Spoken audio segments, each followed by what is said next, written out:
The Select Committee to investigate the January 6th attack on the United States Capitol will be in order. Without objection, the chair is authorized to declare the committee in recess at any point. Pursuant to House Deposition Authority Regulation 10, the chair announces the committee's approval to release the deposition material presented during today's hearing. Good morning. Last week, the Select Committee laid out a preview of our initial findings about the conspiracy overseen and directed by Donald Trump to overturn the results of the 2020 presidential election and block the transfer of power, a scheme unprecedented in American history. My colleagues and I don't want to spend time talking about ourselves during these hearings, but as someone who's run for office a few times, I can tell you at the end of a campaign, it all comes down to the numbers. The numbers tell you the winner and the loser. For the most part, the numbers don't lie. But if something doesn't add up with the numbers, you go to court to get resolution. And that's the end of the line. We accept those results. That's what it means to respect the rule of law.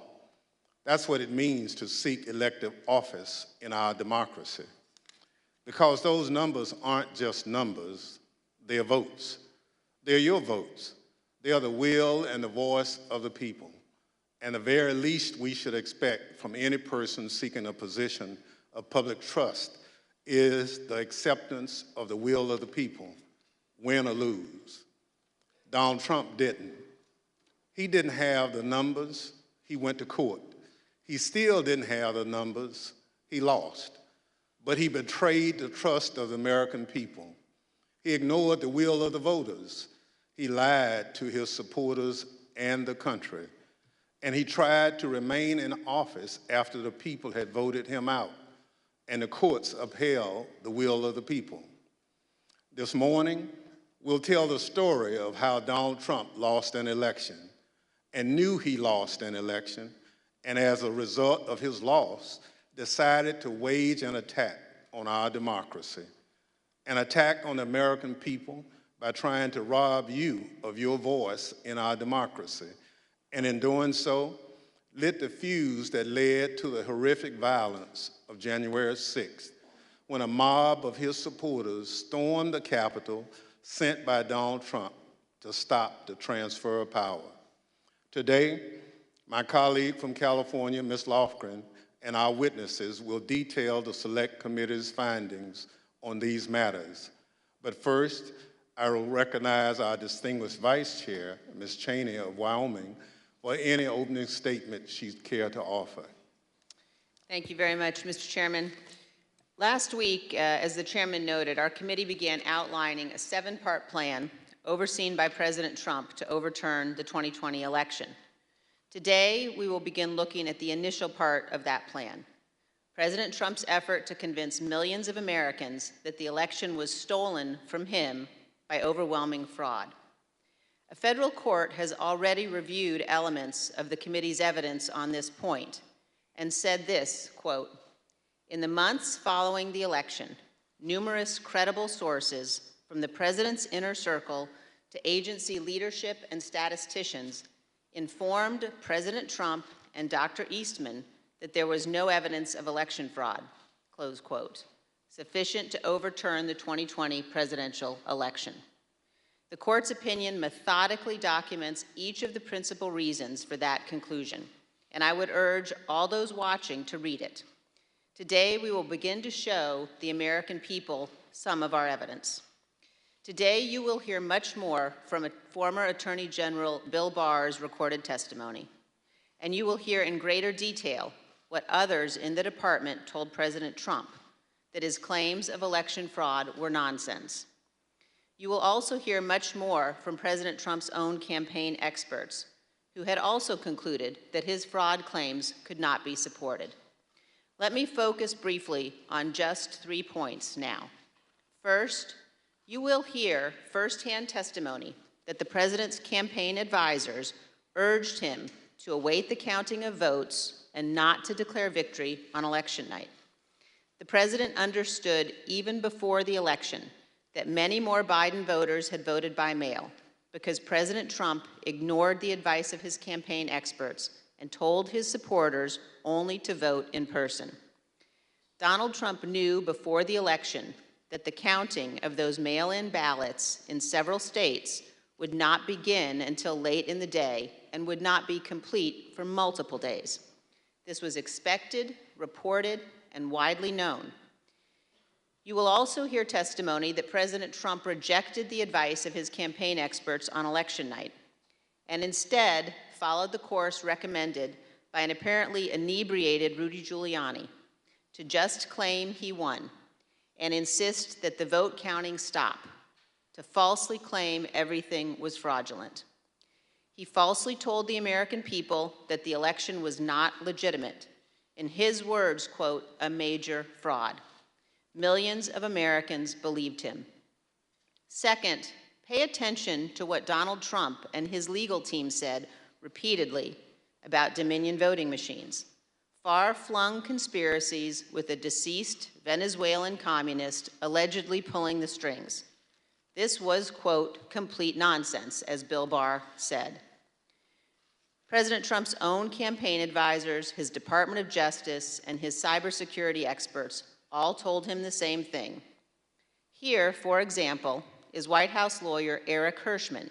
His view was shared by many of the Trump team whom we interviewed.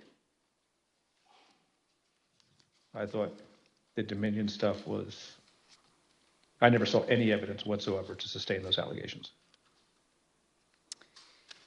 And third, as Mike Pence's staff started to get a sense for what Donald Trump had planned for January 6th, they called the campaign experts to give them a briefing on election fraud and all the other election claims. On January 2nd, the general counsel of the Trump campaign, Matthew Morgan, this is the campaign's chief lawyer, summarized what the campaign had concluded weeks earlier, that none of the arguments about fraud or anything else could actually change the outcome of the election. Generally discussed on that topic was whether the fraud, maladministration, abuse, or irregularities, if aggregated and read most favorably to the campaign, would that be outcome determinative? And I think everyone's assessment in the room, at least amongst the staff, Mark Short, myself, and Greg Jacob, was that it was not sufficient to be outcome determinative. As is obvious, this was before the attack on the Capitol. The Trump campaign legal team knew there was no legitimate argument, fraud, irregularities, or anything to overturn the election. And yet President Trump went ahead with his plans for January 6th anyway. Mr. Chairman, hundreds of our countrymen have faced criminal charges. Many are serving criminal sentences because they believed what Donald Trump said about the election, and they acted on it. They came to Washington, D.C. at his request. They marched on the Capitol at his request. And hundreds of them besieged and invaded the building at the heart of our constitutional republic. As one conservative editorial board put it recently, quote, Mr. Trump betrayed his supporters by conning them on January 6th, and he is still doing it.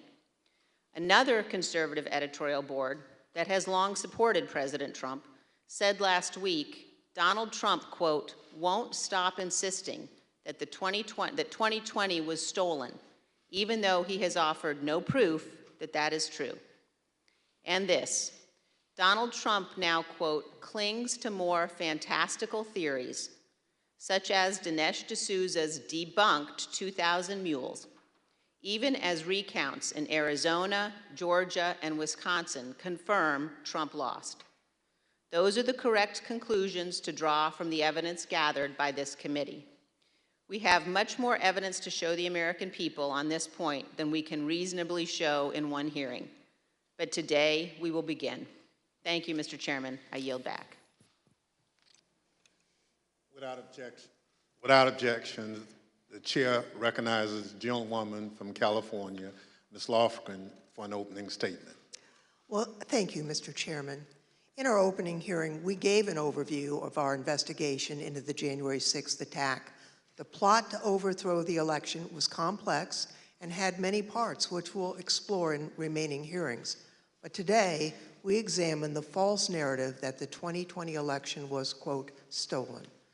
Former President Trump's plan to overturn the election relied on a sustained effort to deceive millions of Americans with knowingly false claims of election fraud. All elements of the plot relied on convincing his supporters about these false claims. Today, we'll demonstrate the 2020 election was not stolen.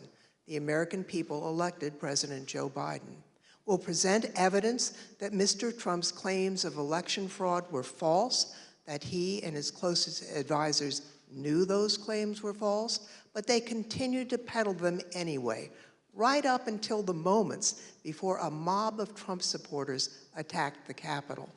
We'll also show that the Trump campaign used these false claims of election fraud to raise hundreds of millions of dollars from supporters who were told their donations were for the legal fight in the courts. But the Trump campaign didn't use the money for that. The big lie was also a big ripoff. The former president laid the groundwork for these false claims well in advance of the election. As early as April 2020, Mr. Trump claimed that the only way he could lose an election would be as a result of fraud. You know the things with bundling and all of the things that are happening with votes by mail, where thousands of votes are gathered, and I'm not going to say which party does it, but thousands of votes are gathered and they come in and they're dumped in a location, and then all of a sudden you lose elections that you think you're going to win. The only way we're going to lose this election is if the election is rigged. Remember that. It's the only way we're going to lose this election. This is going to be a fraud like you've never seen. Did you see what's going on? Take a look at West Virginia, mailmen selling the ballots. They're being sold. They're being dumped in rivers. This is a horrible thing for our country. This is not going to end well. Mr. Trump decided even before the election that regardless of the facts and the truth, if he lost the election, he would claim it was rigged. Mr. Trump was right about one thing. It did not end well. On election night, Mr. Trump claimed even before the votes were counted that his loss was a result of fraud. Now, Thursday, we had testimony from Attorney General Barr about the Department of Justice investigation of Mr. Trump's fraud claims. Barr told Trump directly that his claims were BS. Yet, after hearing the truth and that warning from the AG, Mr. Trump continued to peddle the false claims of fraud. You'll hear detailed testimony from Attorney General Barr describing the various election fraud claims the Department of Justice investigated. He'll tell you how he told Mr. Trump repeatedly that there was no merit to those claims. Mr. Barr will tell us that Mr. Trump's election night claims of fraud were made without regard to the truth and before it was even possible to look for evidence of fraud. Attorney General Barr wasn't alone. You'll see and hear today other Department of Justice officials and senior advisors to Mr. Trump that they told him the claims he was making were not supported by evidence. The election fraud claims were false. Mr. Trump's closest advisors knew it. Mr. Trump knew it. That didn't stop him from pushing the false claims and urging his supporters to, quote, fight like hell, to, quote, take back their country. After he lost the election, various legal challenges were made. You'll hear testimony today from a renowned Republican election litigation lawyer who will explain the normal process by which candidates challenge an election. Rather than accept the results of the election and the decisions of the courts, Mr. Trump pursued a different strategy. He tried to convince the American people the election had been stolen. Many of his supporters believed him, and many still believe him today. The attack on January 6th was a direct and predictable result of Mr. Trump's decision to use false claims of election fraud to overturn the election and to cling to power. Mr. Chairman, I yield back. Thank you very much. I now welcome our first witness. We're joined today by former Fox News politics editor Chris Stilwalt. Bill Stepien, President Trump's former campaign manager, was subpoenaed to be here and was in Washington this morning, prepared to testify. Kevin Marino, Mr. Stepien's attorney, is here with us today. Thank you, Mr. Marino, for coming. And he has advised us that Mr. Stepien's wife went into labor this morning. Mr. Stepien unexpectedly had to travel to be with his wife, and we wish him the best. Due to the depth and rigor of our investigation, we have several hours of Mr. Stepien's testimony from when we interviewed him in February, and we will be presenting that testimony today. I'll now swear in our witness. The witness will please stand and raise his right hand. Do you swear or affirm under penalty of perjury that the testimony you're about to give is the truth, the whole truth, and nothing but the truth, so help you God? Thank you. You may be seated. Let the record reflect the witness answered in the affirmative. I now recognize myself for questions. I want to start by showing a video that tells the story of what was going on in the Trump White House on election night in November of 2020. Do you remember where you were on the night of the election, November the 3rd? I was at the White House.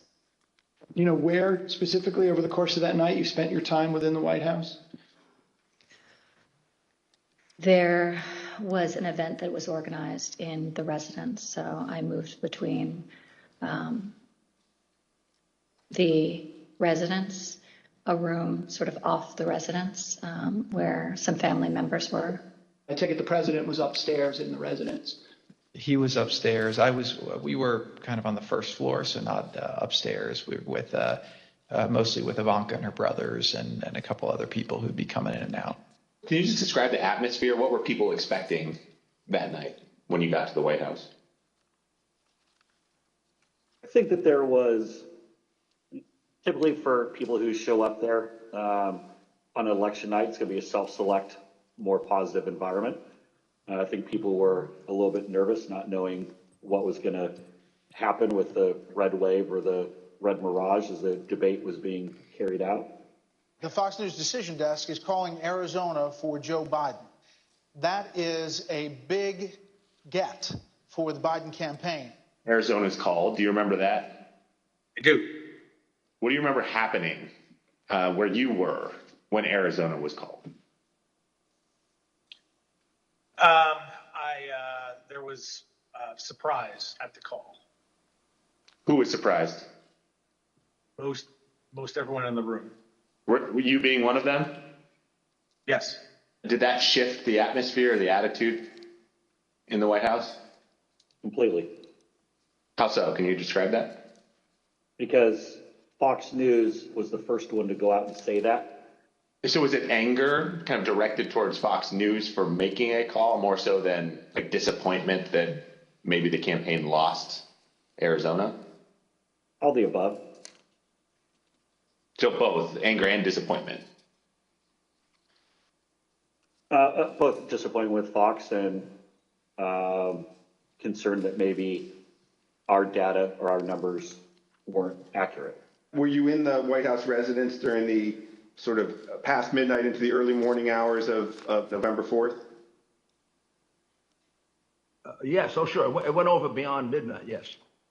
Do you remember Rudy Giuliani being at the White House on election night and into the early hours the next morning? I do. What do you remember about when he came?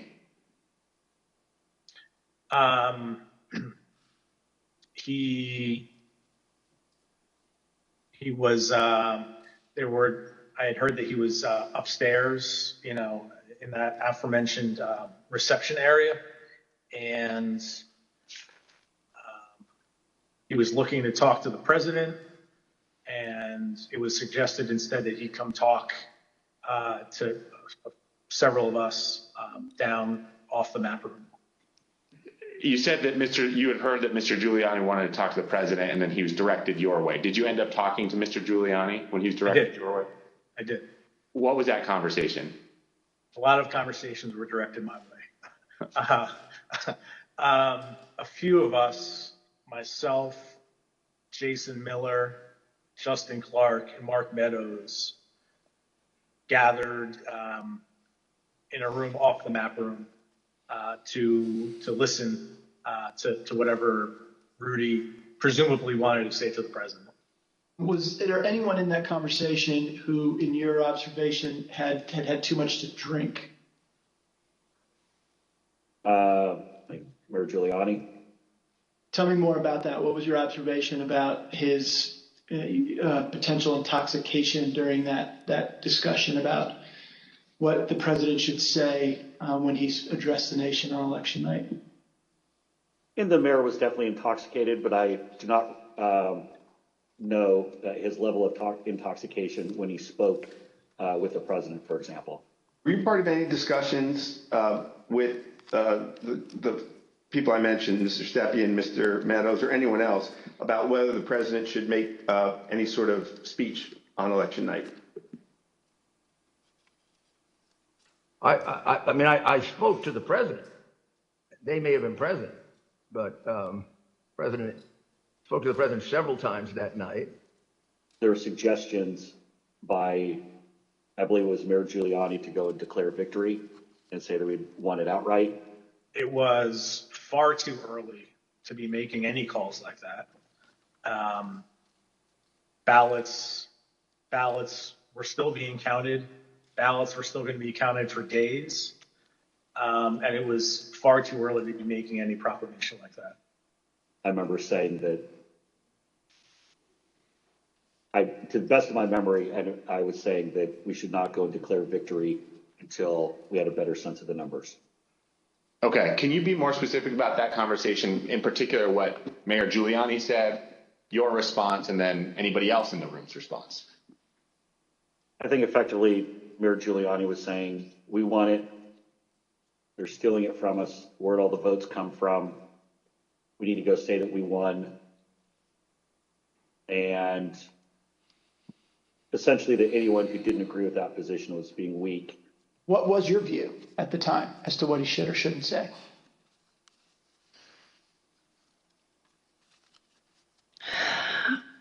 I don't know that I had a firm view as to what he should say in that circumstance.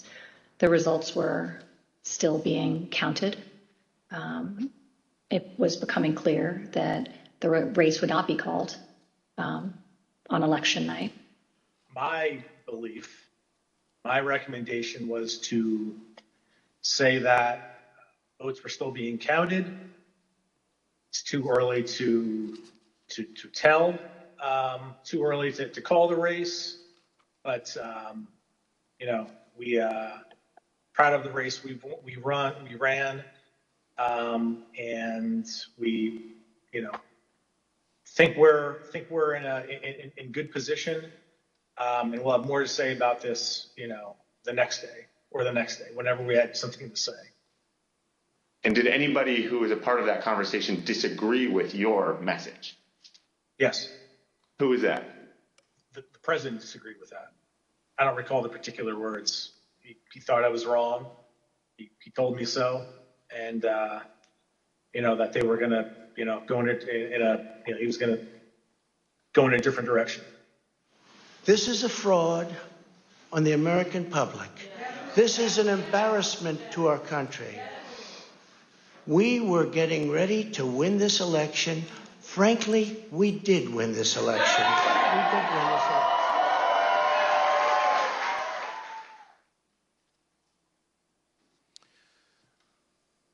Mr. Steiwalt, did President Trump have any basis to declare victory on November 4th, 2020? Thank you. Mr. Stepien also testified that President Trump had no basis for declaring victory at that point in time.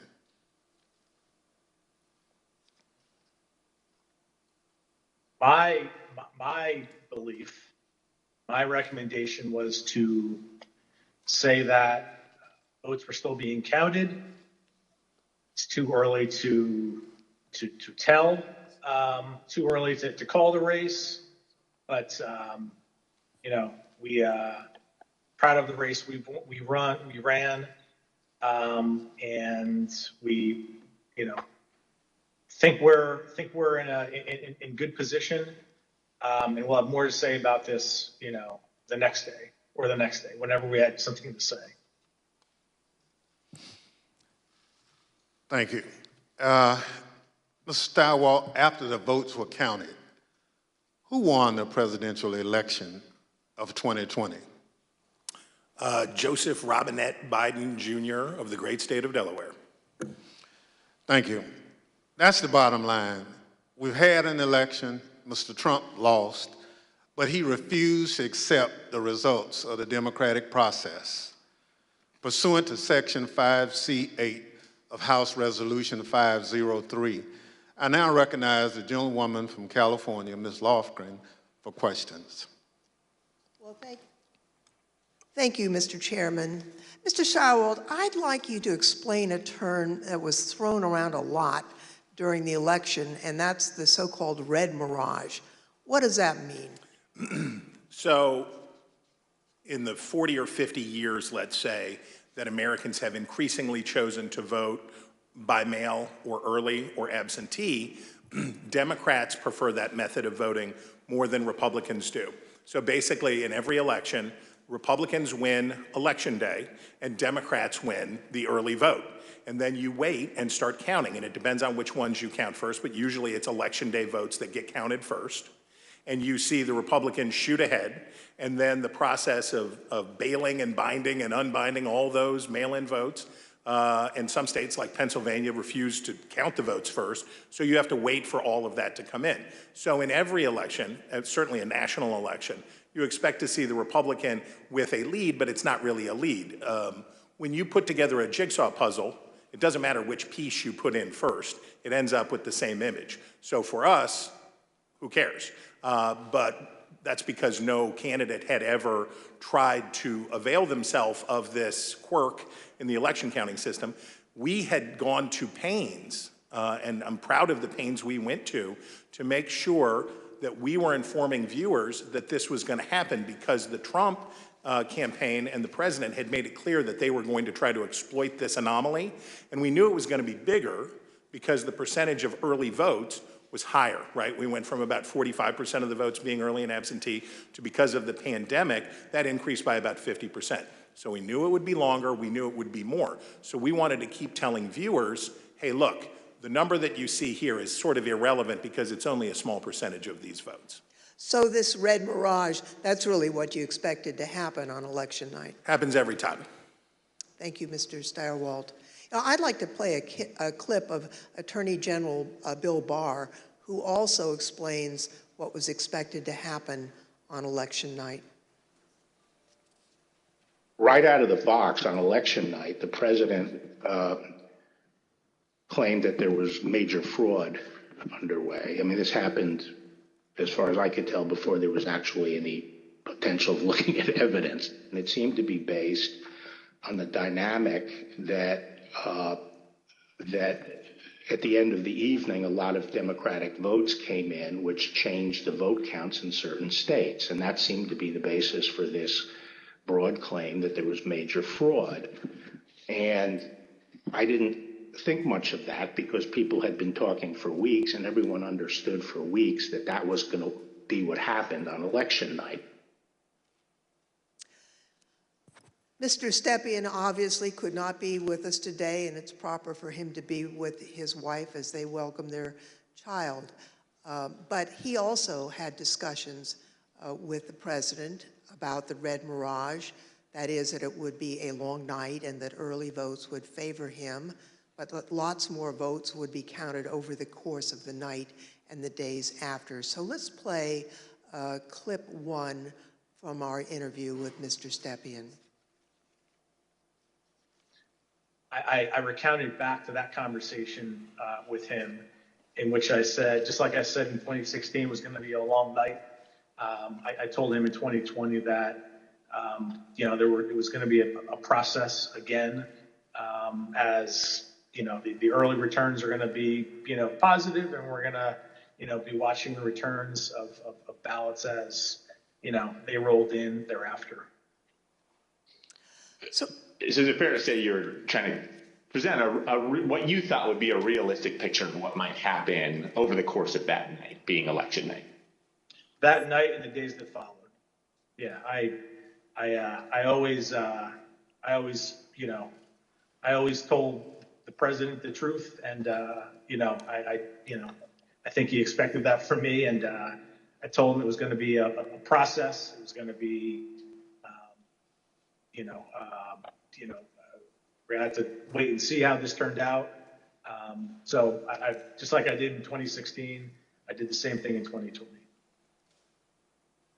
So let's watch a short clip of President Trump speaking after he received that information from his campaign advisors.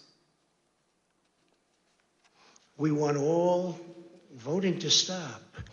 We don't want them to find any ballots at 4 o'clock in the morning and add them to the list. So when former President Trump said that, it contradicted what his advisors had warned would happen.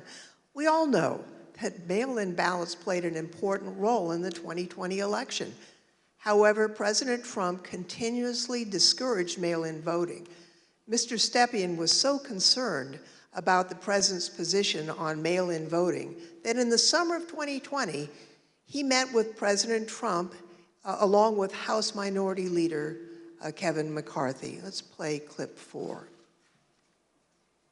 Meeting that was had, in particular, I invited Kevin McCarthy to join the meeting, he being of like mind on the issue with me, in which we made our case for why we believed mail-in voting not to be a bad thing for his campaign.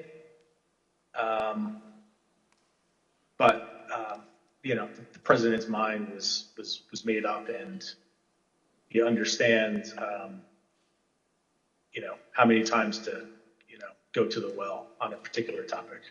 Yeah, I understand. Tell me a little bit more about the argument that you and Mr. McCarthy made to the president in that meeting as to why it wasn't a bad thing that mail-in voting was available.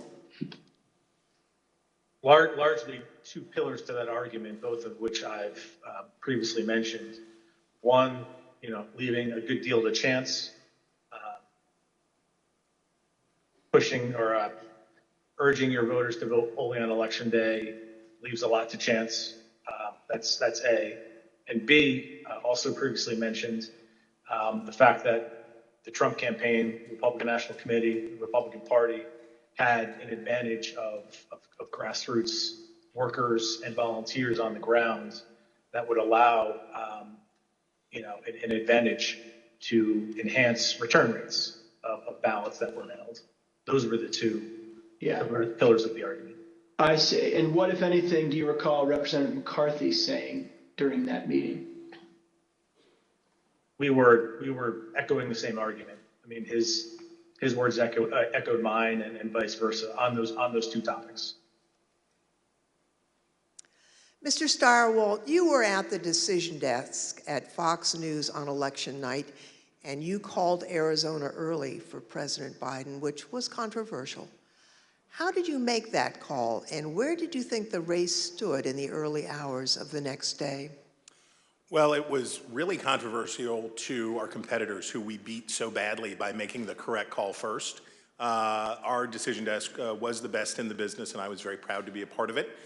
Because we had partnered with the Associated Press and the National Opinion Research Center at the University of Chicago, thanks to my colleague and friend Arnon Mishkin, had built a wonderful device for forecasting the outcomes of elections. So we had a different set of data than our competitors did. We had more research, and we had a better system, and we had a great team. So what you're waiting to see is, do the actual votes match up with the expectations in the poll?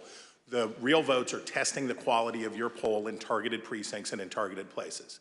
And let me tell you, our poll in Arizona was beautiful, and it was doing just what we wanted it to do, and it was cooking up just right.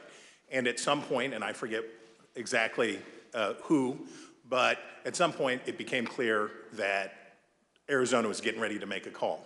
So we, my boss, Bill Salmon, said we're not making any call until everybody says yes, because that was always our policy, unanimity. And you have to understand, in this room, you have, the best people from academia, Democrats, Republicans, a broad cross-section of people who had worked together for a decade, who are really serious about this stuff. So we knew it would be a consequential call because it was one of 5 states that really mattered, right? Wisconsin, Michigan, Pennsylvania, Georgia, Arizona were the ones that we were watching. We knew it would be significant to call any one of those 5, but we already knew Trump's chances were very small and getting smaller based on what we had seen. So we were able to make the call early. We were able to beat the competition. We looked around the room, everybody says yay, and on we go. And by the time we found out how much everybody was freaking out and losing their minds over this call, we were already trying to call the next state. We had already moved on. We were to Georgia, we were to North Carolina, we were looking at these other states. So we thought we were pleased, but not surprised. I see. After the election, as of November 7th, in your judgment, what were the chances of President Trump winning the election? After that point? Yes. None. I mean, I guess it's always possible that you could have, a truckload of ballots be found somewhere, I suppose.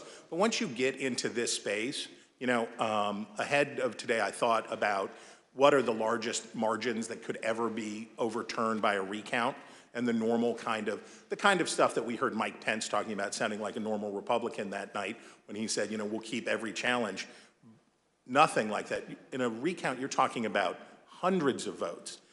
When we think about calling a race, one of the things that we would think about is it outside the margin of a recount? And when we think about that margin, we think about, in modern history, you're talking about 1,000 votes, 1,500 votes at the way, way outside. Normally, you're talking about hundreds of votes, maybe 300 votes that are going to change. So the idea that through any normal process in any of these states, remember, he had to do it thrice, right? He needed 3 of these states to change. And in order to do that, I mean, you're at an infant. You're better off to play the Powerball than to have that come in. On November 7th, the other major news outlets called the race for President Biden. Now, Mr. Stepien told the committee that he thought the odds were, and this is a quote, very, very, very bleak, and held a meeting with the president that same day. Let's show clip 8, video clip 8. I mean, with each day that wore on, I mean, the trajectory of the race, on election night, Trump ahead in many states, and as that week wore on, as the 3rd became the 4th, became the 5th, and so on and so forth, and the vote by mail ballots were tabulated, Trump's lead, grew more narrow, and in some places, Biden surpassed, Trump in the vote totals. So as the week wore on, as we paid attention to those numbers multiple times a day, internally, I was feeling less confident for sure. What was your view on the state of the election at that point? Very, very, very bleak. We told him, the group that went over there outlined, my belief in chances for success at this point, and then we pegged it at 5, maybe 10% based on recounts that either were automatically initiated or could be initiated based on realistic legal challenges, not all the legal challenges that eventually were pursued. But it was my belief is that it was a very, very 5 to 10%. It's not a very good optimistic outlook. Now, as President Trump and others continued to claim that the election was stolen, there were lawyers who were a part of the campaign lawyers, who were responsible for investigating the fraud claims. That includes Alex Cannon, who could not validate the claims that were being made, including those being made by the president. Let's roll video 13. This is an email. It's two emails, actually. The first is from Alex Cannon to you and Faith McPherson.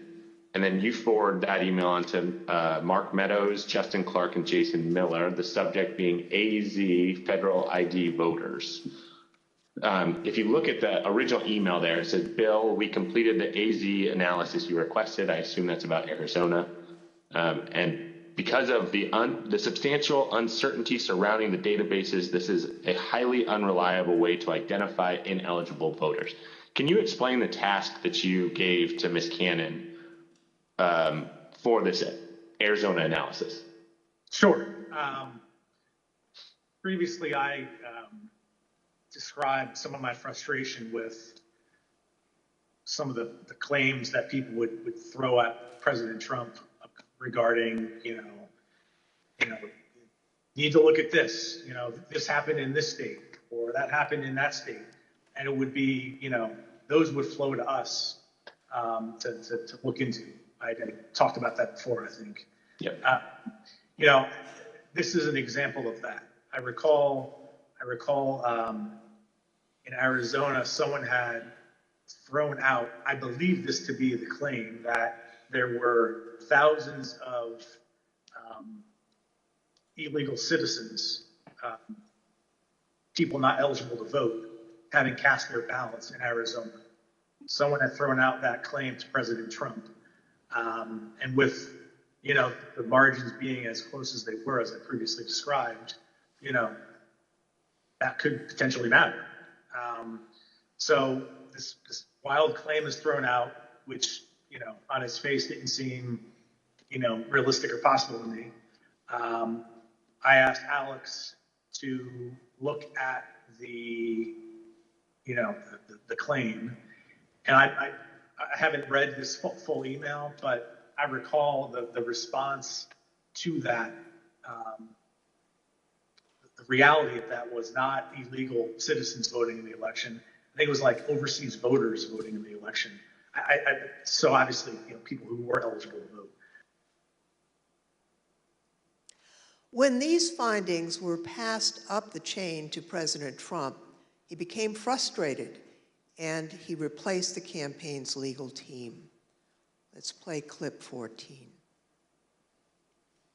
I think the president, it was during the second week where things like you displayed were occurring, where he was, growing increasingly unhappy with, his team, me, less so because I was less involved at this point, but still me, growing increasingly unhappy with Justin Clark, and that kind of,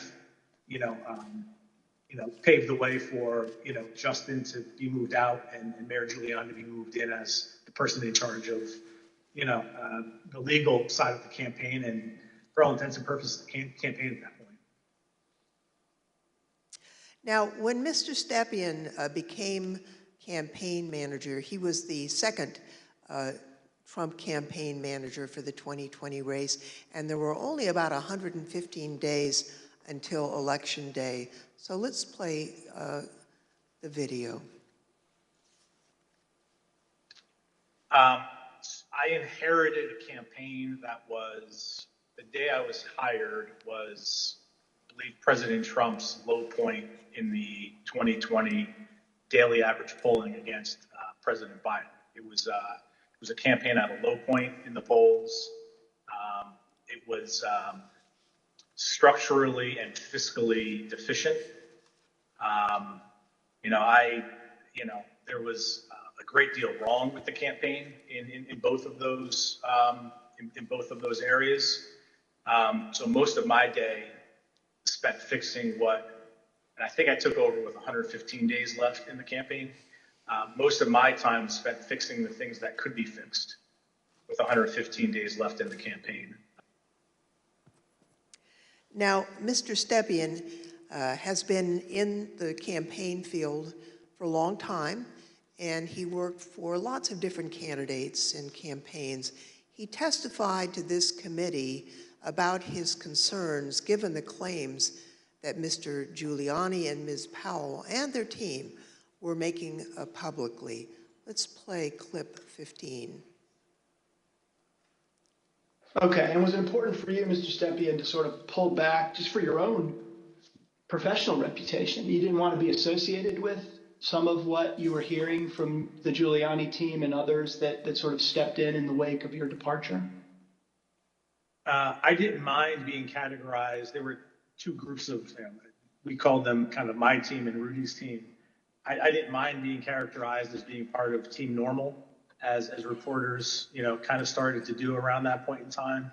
I said, hours ago, early on that, I've been doing this for a long time, 25 years, and I've spanned, political ideologies from Trump to McCain to Bush to Christie, and, I can work under a lot of circumstances for a lot of varied, candidates and politicians, but a situation where, and I think along the way I've built up a pretty good, I hope, a good reputation for being honest and professional, and I didn't think what was happening was necessarily honest or professional at that point in time. So that led to me stepping away. So the president did get rid of Team Normal, and I'd like to play a clip showing that the president found the people he needed to perpetuate his claims of fraud. They saw a big truck bringing in 100,000 ballots in garbage cans, in waste paper baskets, in cardboard boxes, and in shopping baskets. And every single one of them was for Biden, because they were being notified by Smartmatic in Frankfurt that Biden was way behind, and they better come up with a lot more ballots. And we can prove every single thing I just said. If you gave me the paper ballots, I could probably turn around each one of these states. I'm absolutely convinced if you let me examine each one of those ballots, I'd pull out enough that were fraudulent that it would shake the hell out of the country. It can set and run an algorithm that probably ran all over the country to take a certain percentage of votes from President Trump and flip them to President Biden, which we might never have uncovered had the votes for President Trump not been so overwhelming in so many of these states that it broke the algorithm. I remember that one of the things Mark said at some point was, you can't show an actual vote was flipped, which I found at the time to be a remarkable assertion, because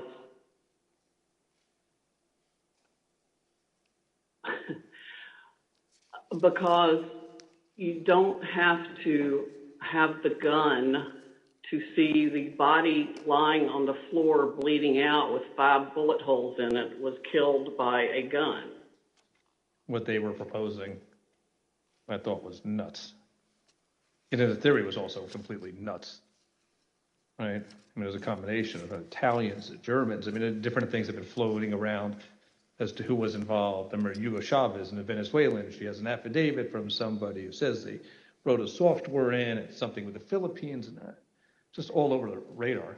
Did you ever share, Mr. Kushner, your view of Mr. Giuliani? Did you ever share your perspective about him with the president?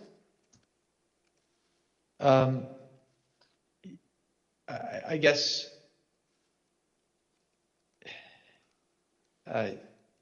yes. Tell me what you said. Basically, not the approach I would take if I was you. Okay. And how did he react? How did President Trump react when you shared that view with him? We said, I have confidence in Rudy. I think I had conversations with probably all of our council who are signed up to assist on Election Day as they disengaged with the campaign.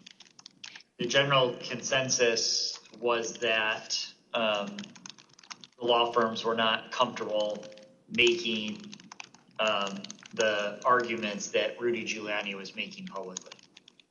I seem to recall that I had a similar conversation with most all of them. I made it clear I did not agree with the idea of saying the election was stolen and putting out this stuff, which I told the president was bullshit. And, I didn't want to be a part of it, and that's one of the reasons that went into me deciding to leave when I did. Even Sidney Powell, defending herself in a defamation lawsuit brought by Dominion Voting Systems, argued that, quote, no reasonable person would conclude that her statements were truly statements of fact. Mr. Chairman, I yield back. I thank the witness for joining us today. The first panel is now dismissed.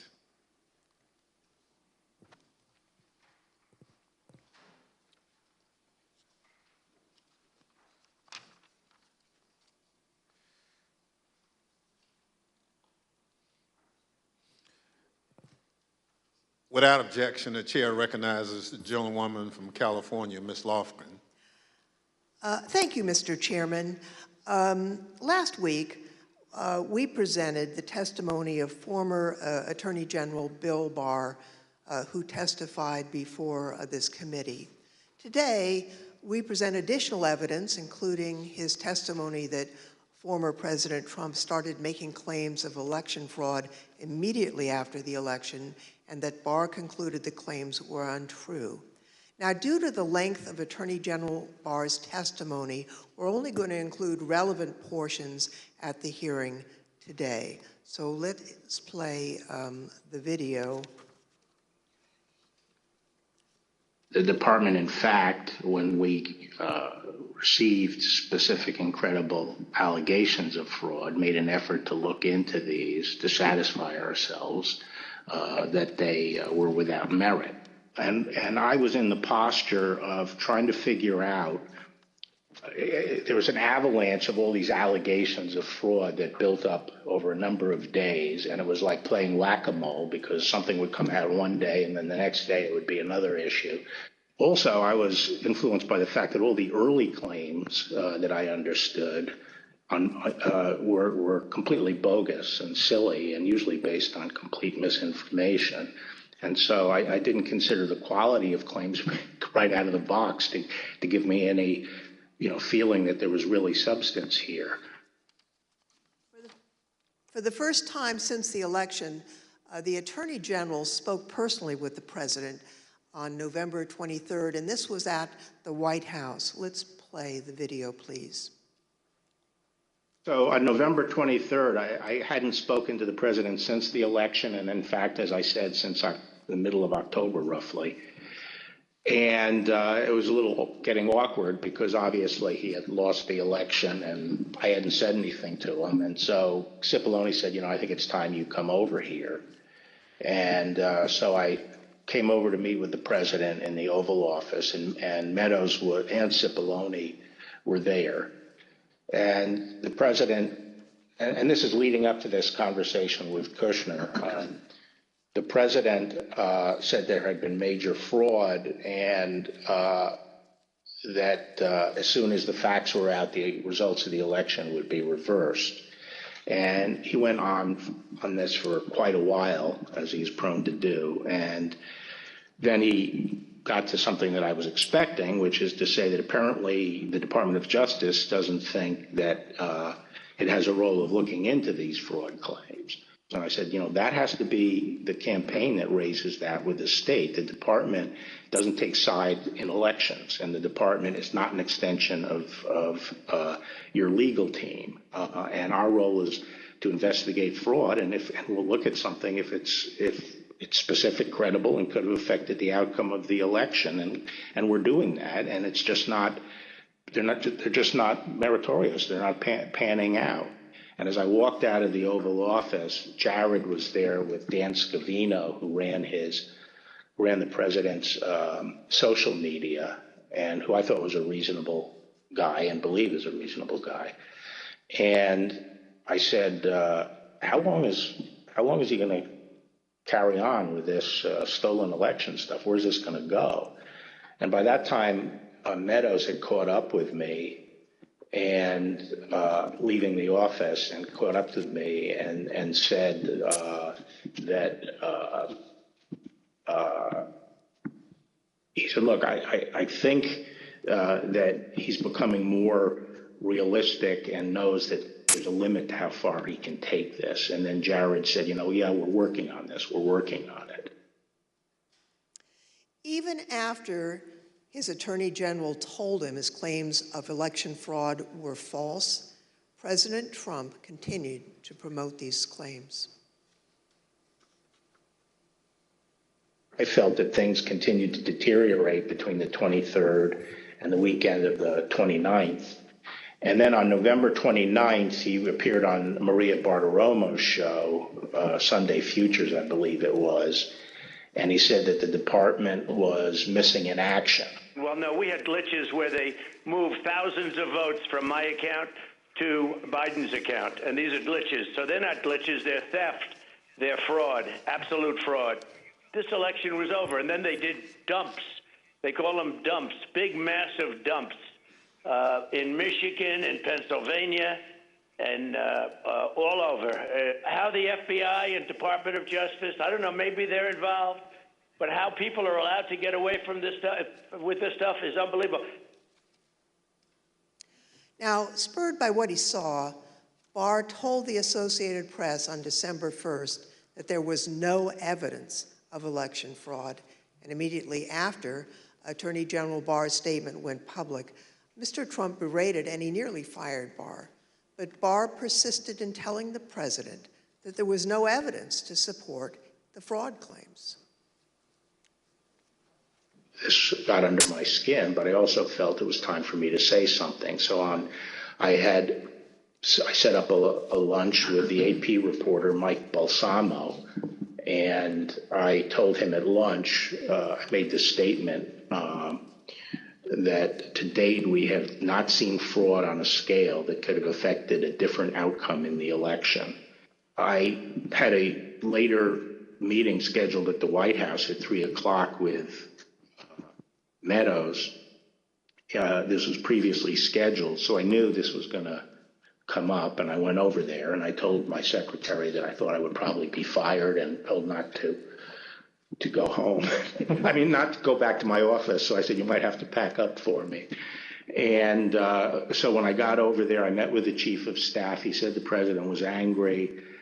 He didn't really get into the issue of the fraud. And then I went up to Pat Cipollone's office and we were talking with each other. And word came down that he wanted us both to go to the Oval. And the president was as mad as I've ever seen him, and he was trying to control himself. And the president said, well, this is killing me. You didn't have to say this. You must have said this because you hate Trump. You hate Trump. And then he raised the big vote dump, as he called it, in Detroit. And that, he said people saw boxes coming into the counting station at all hours of the morning and so forth. And I explained to him that at that point I knew the exact number of precincts in Detroit. I think it was 630 something. I said, Mr. President, there are 630 precincts in Detroit, and unlike elsewhere in the state, they centralized the counting process, so they're not counted in each precinct. They're moved to counting stations, and so the normal process would involve boxes coming in at all different hours. So there's nothing. And I said, did anyone point out to you, did all the people complaining about it point out to you, you actually did better in Detroit than you did last time? I mean, there's no indication of fraud in Detroit. And I told him that the stuff that his people were shoveling out to the public was bullshit. I mean, that the claims of fraud were bullshit. And, he was indignant about that. And I reiterated that they'd wasted a whole month on these claims on the Dominion voting machines, and they were idiotic claims. And I specifically raised the Dominion voting machines, which I found to be among the most disturbing allegations. Disturbing in the sense that I saw absolutely zero basis for the allegations, but they were made in such a sensational way that they obviously were influencing a lot of people, members of the public, that there was this systemic corruption in the system and that their votes didn't count and that these machines controlled by somebody else were actually determining it, which was complete nonsense. And it was being laid out there. And I told them that it was crazy stuff and they were wasting their time on that. And it was doing a grave disservice to the country. Okay, so the very next day, the president released a video rehashing some of the very same claims that his chief law enforcement officer had told him were, quote, nonsense. Here's an example. This is Michigan. At 6:31 in the morning, a vote dump of 149,772 votes came in unexpectedly. We were winning by a lot. That batch was received in horror. We have a company that's very suspect. Its name is Dominion. With the turn of a dial or the change of a chip, you can press a button for Trump and the vote goes to Biden. What kind of a system is this? Barr again told the president that there was nothing to these claims on December 14th. When I walked in, sat down, he went off on a monologue saying that there was now definitive evidence involving fraud through the Dominion machines. And a report had been prepared by a very reputable cybersecurity firm, which he identified as Allied Security Operations Group, and he held up the report, and then he asked that a copy of it be made for me. And while a copy was being made, he said, you know, this is absolute proof that the Dominion machines were rigged. The report means that I'm going to have a second term. And then he gave me a copy of the report. And as he talked more and more about it, I sat there flipping through the report and looking through it. And to be frank, it looked very amateurish to me. Didn't have the credentials of the people involved, but I didn't see any real qualifications. And the statements were made very conclusory, like, you know, these machines were designed to, you know, engage in fraud or something to that effect, but I didn't see any supporting information for it. And I was somewhat demoralized because I thought, boy, if he really believes this stuff, he has, you know, lost contact he's become detached from reality if he really believes this stuff. On the other hand, you know, when I went into this and would, you know, tell him how crazy some of these allegations were, there was never an indication of interest in what the actual facts were. In my opinion then, and my opinion now, is that the election was not stolen by fraud. And I haven't seen anything since the election that changes my mind on that, including the 2000 Mules movie. Well, maybe you can assess that 2,000 Mules since people are talking about that. Well, I mean, just in a nutshell, you know, I just think the GBI was unimpressed with it, and I was similarly unimpressed with it because I think I was holding my fire on that to see what the photographic evidence was, because I thought, well, hell, if they have a lot of photographs of the same person dumping a lot of ballots in different boxes, you know, that's hard to explain. So I wanted to see what the photographic evidence was. But the cell phone data is singularly unimpressive. I mean, it basically, if you take 2 million cell phones and figure out where they are physically in a big city like Atlanta or wherever, just by definition, you're going to find many hundreds of them have passed by and spent time in the vicinity of these boxes. And the premise that, if you go buy a box, 5 boxes or whatever it was, that's a mule is just indefensible. It by definition, you're going to have hundreds of this. I mean, I saw one contractor said, we figured out that our truck alone would account for 6 cell phone signals. This was some kind of contractor, and our route would take us by these things on a regular basis. So but then when the movie came out, I think the photographic evidence in it was completely I mean, there was a little bit of it, but it was lacking. It didn't establish widespread illegal harvesting. The other thing is people don't understand is that it's not clear that even if you can show harvesting, that changes the results of the election. The courts are not going to throw out votes and then figure out what votes were harvested and throw them out. It's still the burden on the challenging party to show that illegal votes were cast. Votes were the result of undue influence or bribes, or there was really, the person was non-compos mentis. But absent that evidence, I just didn't see courts throwing out votes anyway. I felt that before the election, it was possible to talk sense to the president.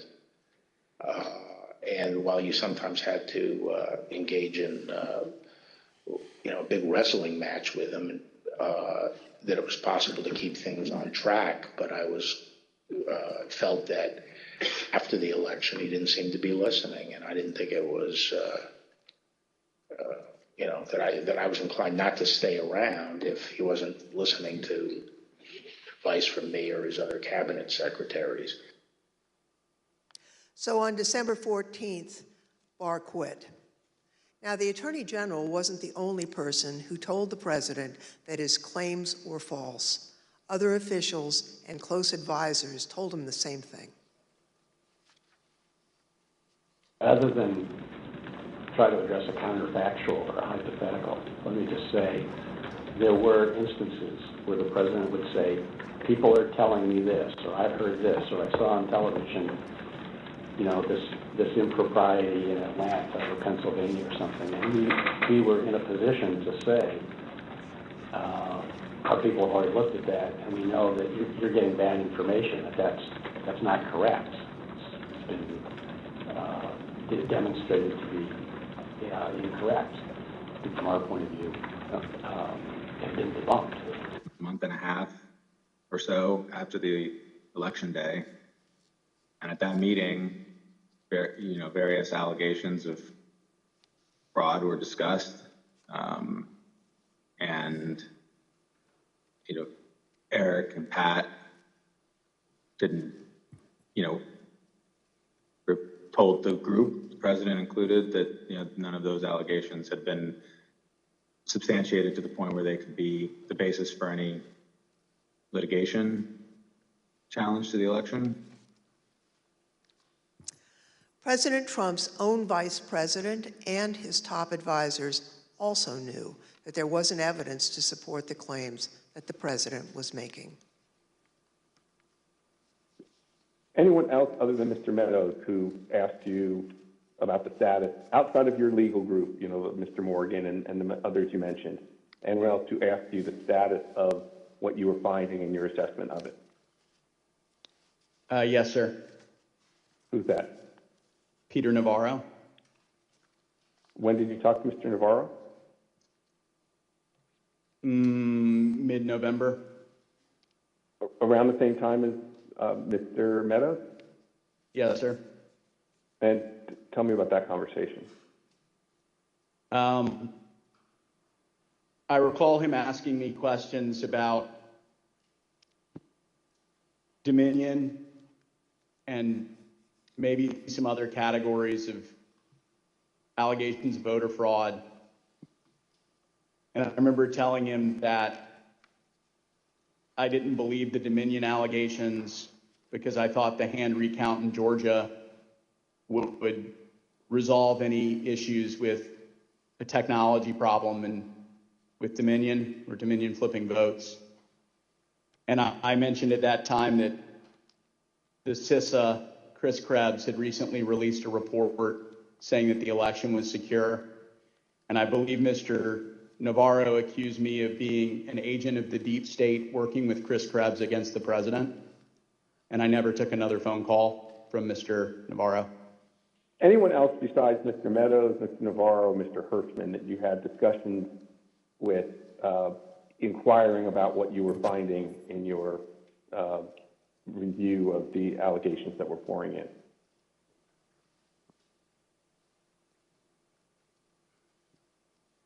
I believe I had about a 15-second conversation with the vice president about it as well.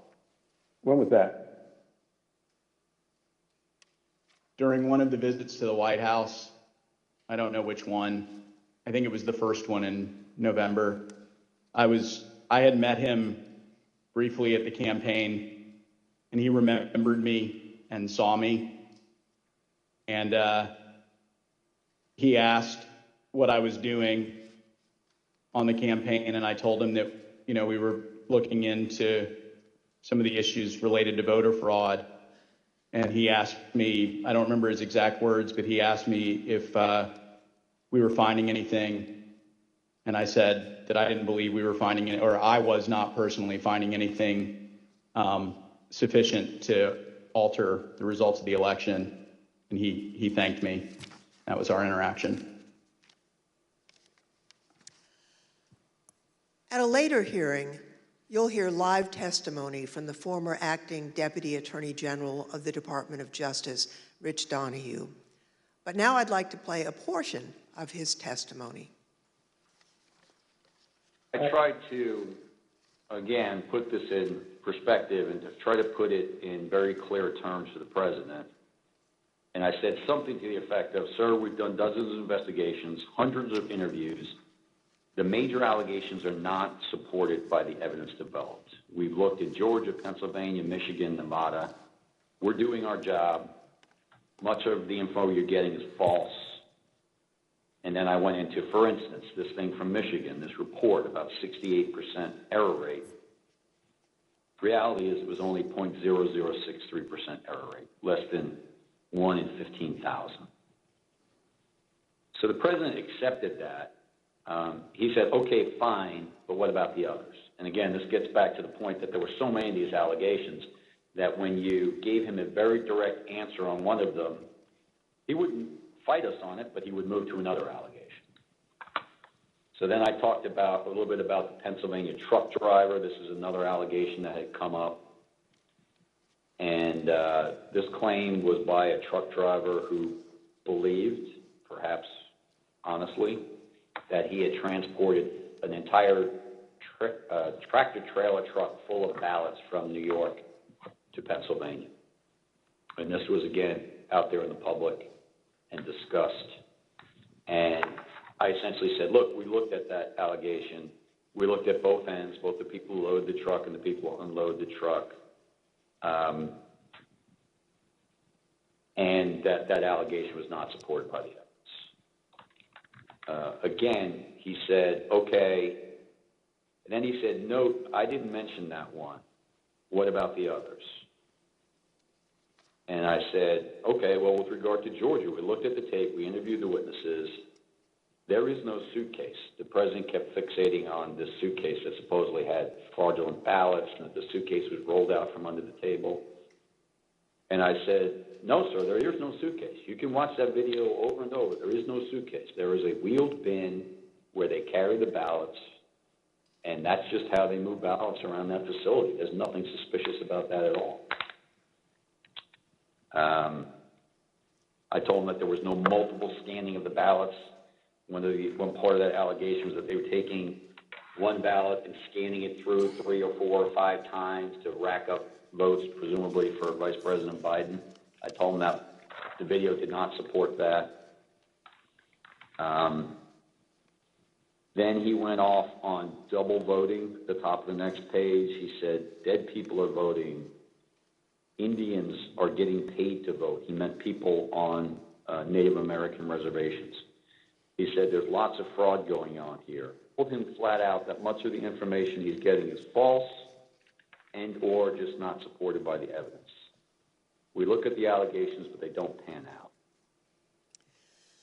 Mr. Barr and his advisors were not the only ones who determined that the president's allegations regarding Dominion voting machines were false. So, Mr. Chairman, I ask unanimous consent to include in the record of this hearing reports issued by the Department of Homeland Security's Cybersecurity and Infrastructure Security Agency, otherwise known as CISA, that addressed and rejected the claims of manipulation of voting machines in the 2020 election. Without objection, so ordered.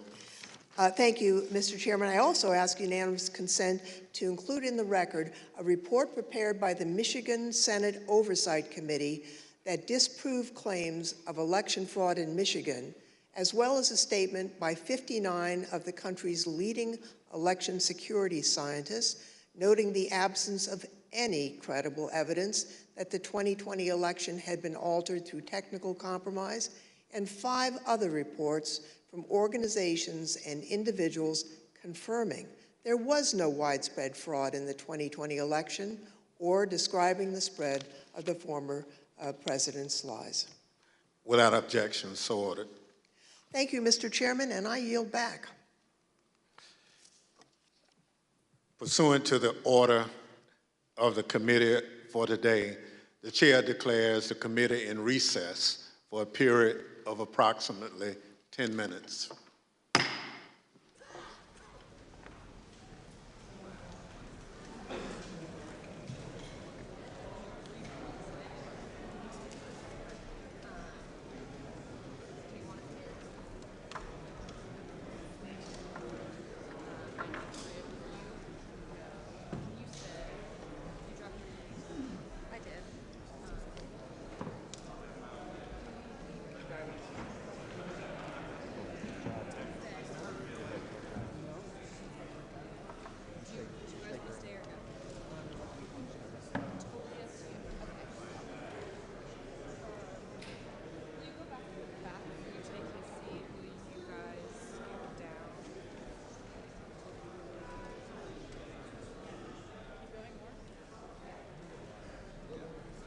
I'm going to stay. I'm just going to go to use the restroom.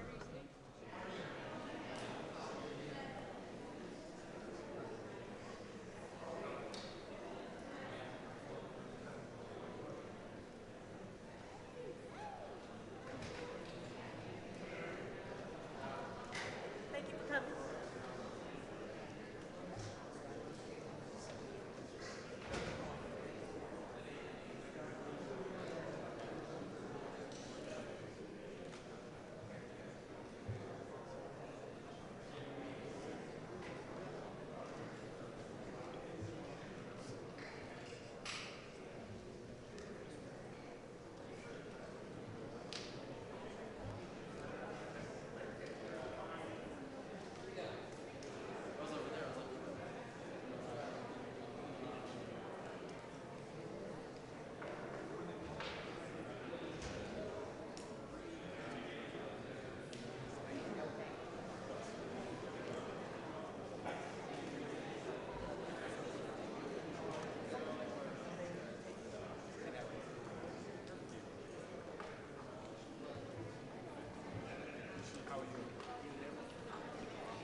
Yeah, nah, no, he called me.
committee will be in order. I now welcome our second panel of witnesses. We're joined today by B.J. Pack, Al Smith, and Ben Ginsberg. Mr. Pack is the former United States Attorney for the Northern District of Georgia. Mr. Smith is a former city commissioner for the city of Philadelphia, where he served for more than 10 years. Mr. Ginsberg is one of the leading election law attorneys in the country and has represented Republican presidential candidates in election litigation dating back to 2000, where he represented George W. Bush in the Bush v. Gore litigation. I will now swear in our witnesses. Please stand and raise your right hand. Do you swear or affirm on the penalty of perjury that the testimony you're about to give is the truth, the whole truth, and nothing but the truth? So help you God. Thank you. Please be seated.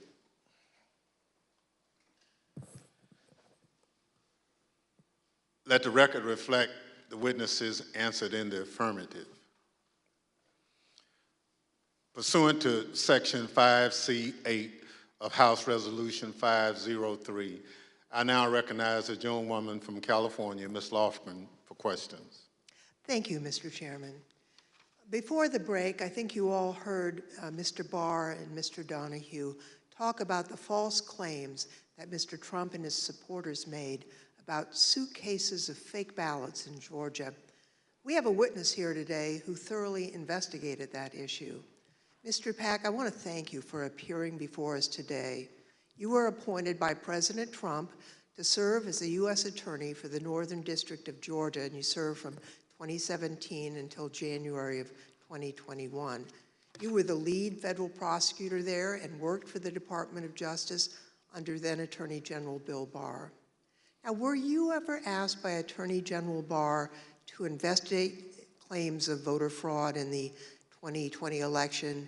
And if so, what were those claims? Thank you, Congressman Lofgren. Thank you for the question. Approximately December 4th, I believe, of 2020, Attorney General Barr and I had a conversation about an unrelated case to the case at issue. At the end of the conversation, Mr. Barr had asked me if I had seen a certain videotape that was being reported in the news where Mr. Giuliani, in a Senate subcommittee hearing that was held the day before, May 3rd, showed a videotape of a purportedly a security tape at the State Farm Arena in Atlanta, which is also in Fulton County in the city of Atlanta. Yes. At the time, Mr. Barr asked me that he had made a public statement that he had not seen any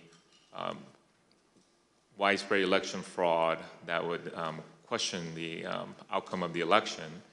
And because of the videotape and the serious allegation that Mr. Giuliani was making with respect to the suitcase full of ballots purported in the video, he asked me to find out what I could about it, because he had envisioned that in some days after our call that he was going to go to the White House for a meeting, and then that issue might come up.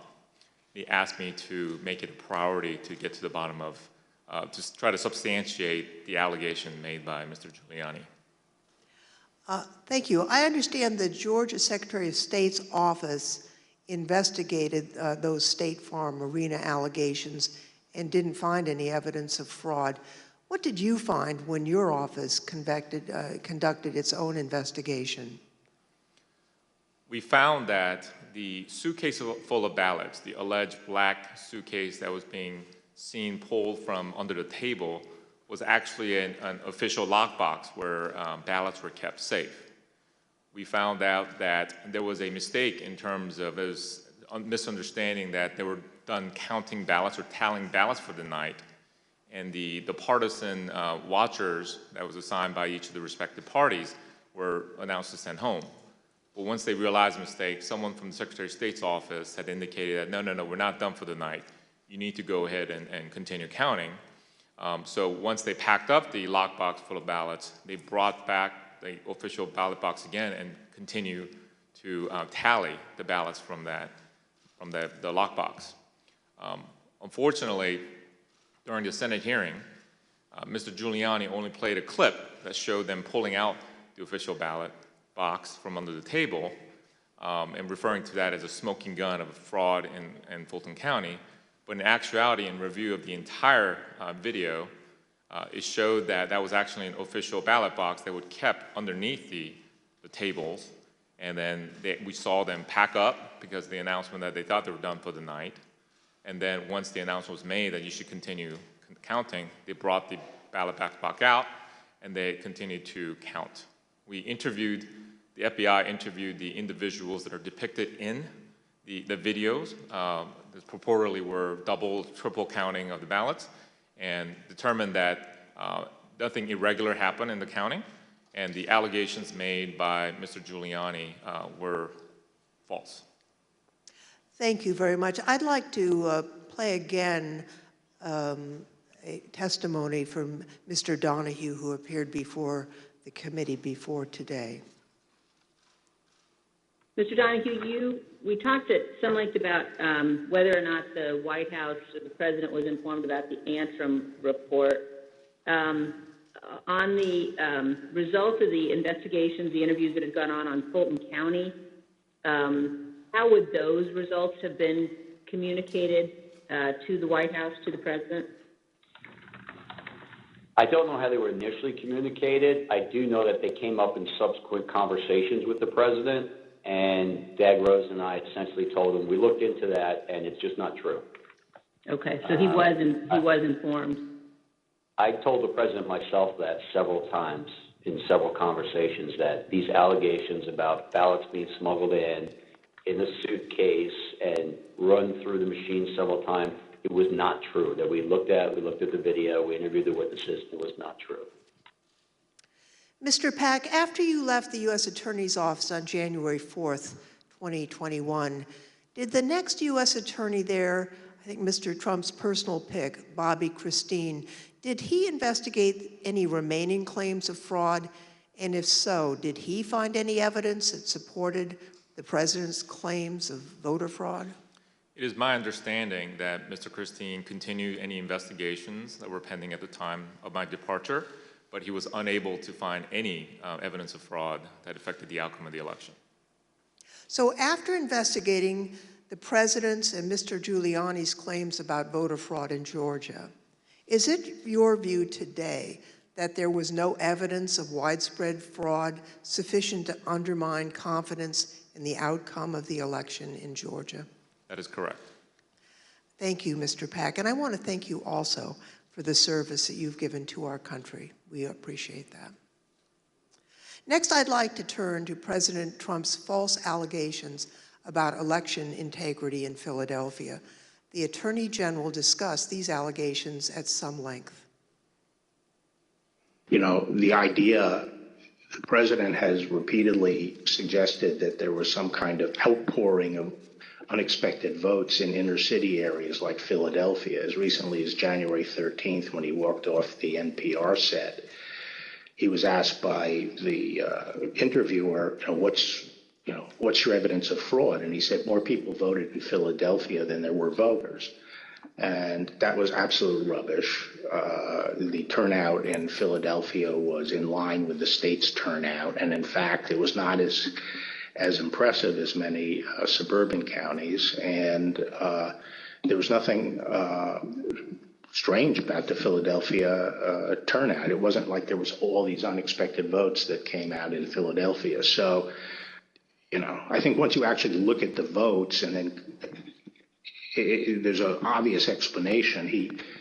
For example, in Pennsylvania, Trump ran weaker than the Republican ticket generally. He ran weaker than two of the state candidates. He ran weaker than the congressional delegation running for federal Congress, and he ran weaker than the Republican, I think.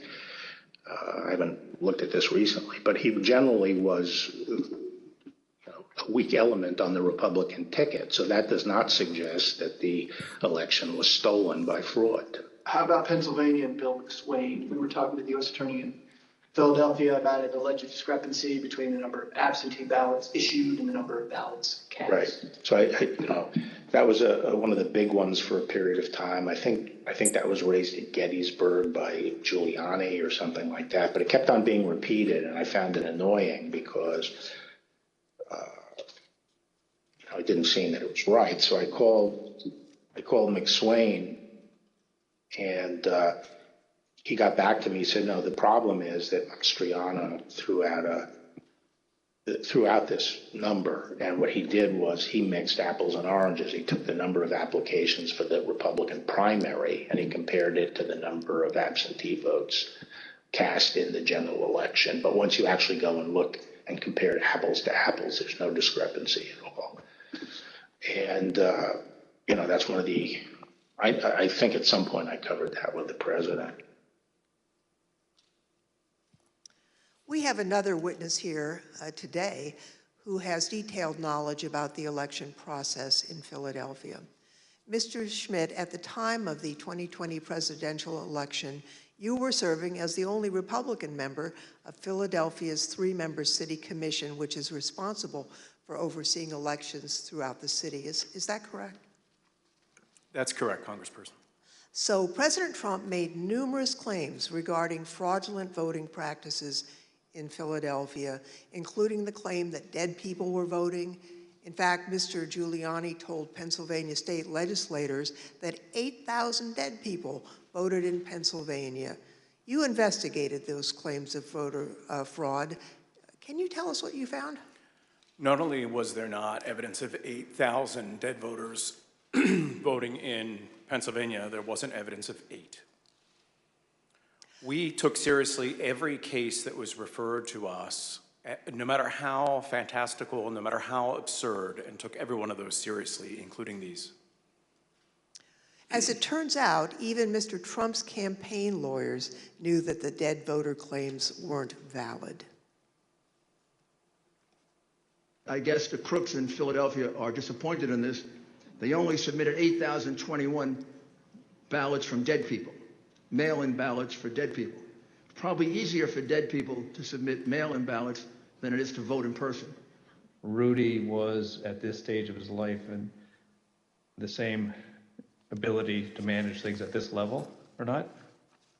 And obviously, I think Bernie Kerik publicly said it. They never proved the allegations that they were making, and they were trying to develop.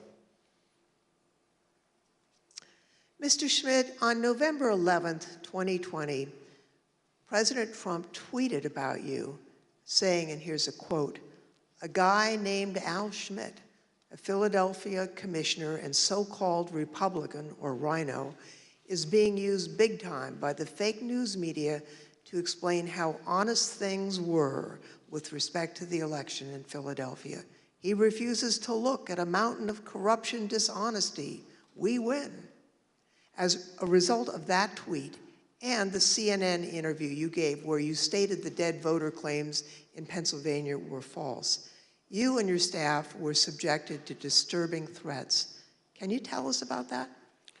The threats prior to that tweet, and on some level it feels almost silly to talk about a tweet, but we can really see the impact that they have, because prior to that, the threats were pretty general in nature. Corrupt election officials in Philadelphia are going to get what's coming to them. You're what the Second Amendment is for. You're walking into the lion's den, all sorts of things like that. After the president tweeted at me by name, calling me out the way that he did, the threats became much more specific, much more graphic, and included not just me by name, but included members of my family by name, their ages, our address, pictures of our home, just every bit of detail that you could imagine. That was what changed with that tweet. Behind me are redacted threats that you received, that you provided to the committee. Now, we redacted portions of the text to protect your family. Mr. Schmidt, I think I speak for all of my colleagues when I say we are deeply sorry for what you and your loved ones have been through. And I also want to thank you for your service to your country and for standing up for the rule of law. I want to thank both Mr. Pack and Mr. Schmidt for their service, their testimony, and for standing up for the rule of law. Now I'd like to turn to another subject.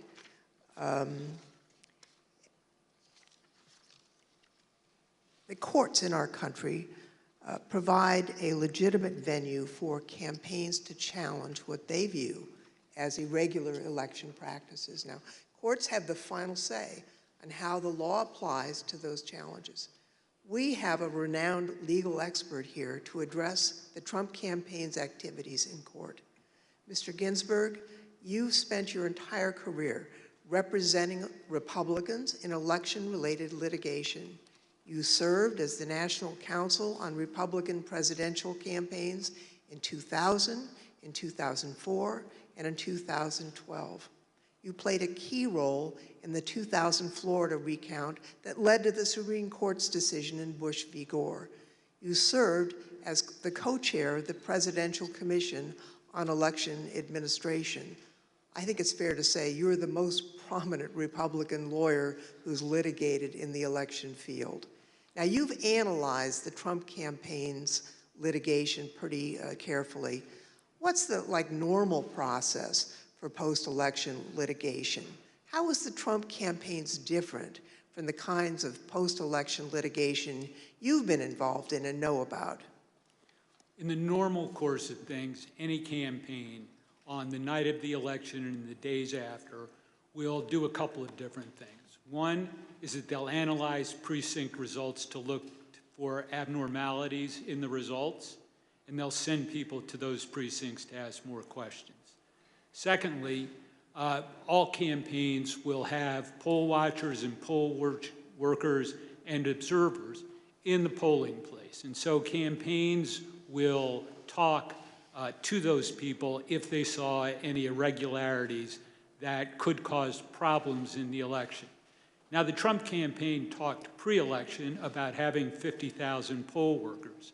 So presumably, they did have eyes on the ground in all these places.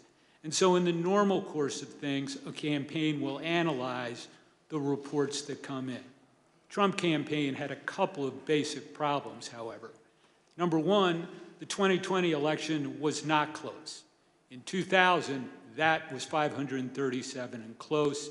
In this election, the most narrow margin was 10,000 and something in Arizona, and you just don't make up those sorts of numbers in recounts.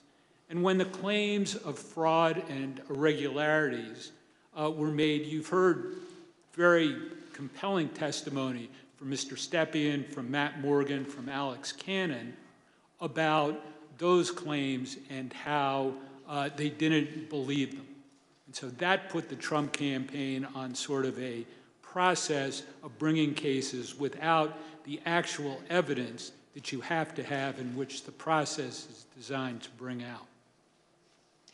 So are you aware of any instance in which a court found the Trump campaign's fraud claims to be credible? No, there was never that instance. In all the cases that were brought, and I've looked at the more than 60 that include more than 180 counts, and no, the simple fact is that the Trump campaign did not make its case. The Select Committee has identified 62 post-election lawsuits filed by the Trump campaign and his allies between November 4th, 2020 and January 6th, 2021. Those cases resulted in 61 losses and only a single victory, which actually didn't affect the outcome for either candidate.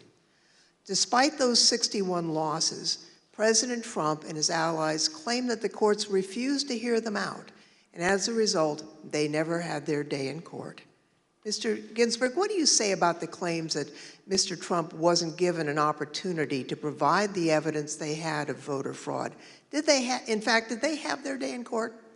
They did have their day in court. About half of those cases that you mentioned were dismissed at the procedural stage for a lack of standing, the proper people didn't bring the case, or there wasn't sufficient evidence and it got dismissed on a motion to dismiss. But in the other, there was discussion of the merits that that was contained in the complaints. And in no instance did a court find that the charges of fraud were real. And it's also worth noting that even if the Trump campaign complained that it did not have its day in court, there have been post-election reviews in each of the 6 battleground states that could have made a difference. And those ranged from the somewhat farcical Cyber Ninjas case in Arizona to the Michigan Senate report that was mentioned earlier, the hand recount in Georgia that Mr. Pack addressed. And in each one of those instances, there was no credible evidence of fraud produced by the Trump campaign or his supporters. Thank you. You know, as Mr. Ginsburg has explained, there are no cases where the Trump campaign was able to convince a court that there was widespread fraud or irregularities in the 2020 election. Over and over, judges appointed by Democrats and Republicans alike directly refuted this false narrative. They called out the Trump campaign's lack of evidence for its claims, and the judges did that even in cases where they could have simply thrown out the lawsuit without writing a word. You can see behind me a few excerpts from the decisions in these 62 cases. The Trump campaign's lack of evidence was criticized by judges across the political spectrum. In Pennsylvania, a Trump-appointed judge concluded, quote, "Charges require specific allegations and proof. We have neither here." Another Trump-appointed judge warned that if cases like these succeeded, quote, "Any disappointed loser in a presidential election able to hire a team of clever lawyers could flag claimed deviations from election results and cast doubt on election results." The list goes on and on.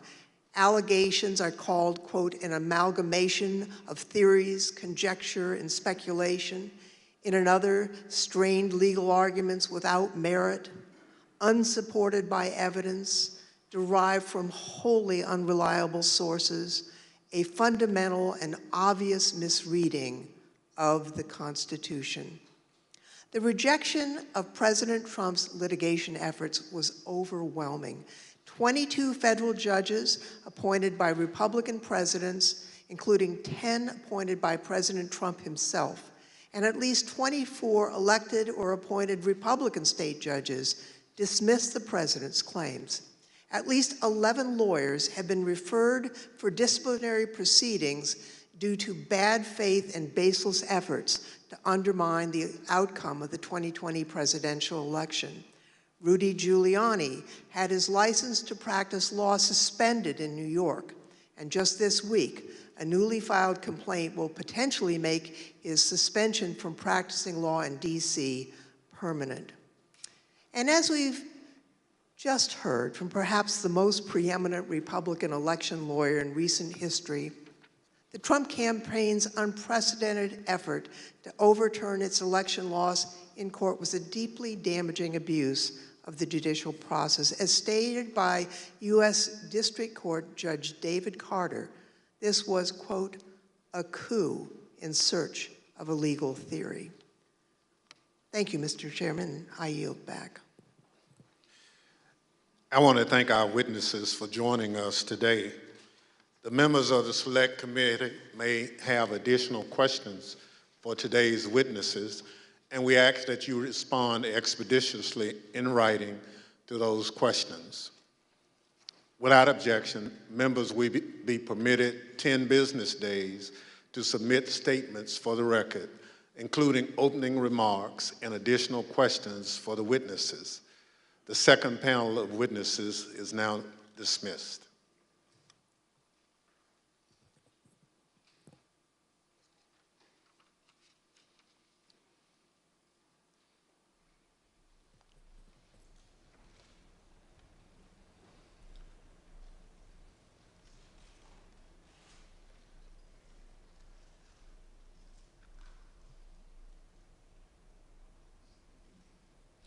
Without objection, the chair recognizes the gentlewoman from California, Ms. Lofgren, for a closing statement. Thank you, Mr. Chairman. Now that we understand the litigation efforts by President Trump and his allies, I'd like to present additional actions taken by the Trump campaign during this time. President Trump continued to push the stolen election narrative, even though he and his allies knew that their litigation efforts, making the same claim, had failed. Now, it's worth pointing out that litigation generally does not continue past the safe harbor date of December 14th. But the fact that this litigation went on, well, that decision makes more sense when you consider the Trump campaign's fundraising tactics. Because if the litigation had stopped on December 14th, there would have been no fight to defend the election and no clear path to continue to raise millions of dollars. Mr. Chairman, at this time, I'd ask for unanimous consent to include in the record a video presentation describing how President Trump used the lies he told to raise millions of dollars from the American people. These fundraising schemes were also part of the effort to disseminate the false claims of election fraud. Without objection, so My name is Amanda Wick, and I'm Senior Investigative Counsel with the House Select Committee to investigate the January 6th attack on the United States Capitol. Between Election Day and January 6th, the Trump campaign sent millions of fundraising emails to Trump supporters, sometimes as many as 25 a day. The emails claimed the, quote, left-wing mob was undermining the election, implored supporters to, quote, step up to protect the integrity of the election, and encouraged them to, quote, fight back. But as the Select Committee has demonstrated, the Trump campaign knew these claims of voter fraud were false, yet they continued to barrage small-dollar donors with emails, encouraging them to donate to something called the Official Election Defense Fund. The Select Committee discovered no such fund existed. I don't believe there is actually a fund called the Election Defense Fund. Is it fair to say that the Election Defense Fund was another, I think we called it a marketing tactic? Yes. And tell us about these funds as marketing tactics. Just a topic matter where money could potentially go to be, how money could potentially be used. The claims that the election was stolen were so successful, President Trump and his allies raised $250 million, nearly $100 million in the first week after the election. On November 9th, 2020, President Trump created a separate entity called the Save America PAC. Most of the money raised went to this newly created PAC, not to election-related litigation.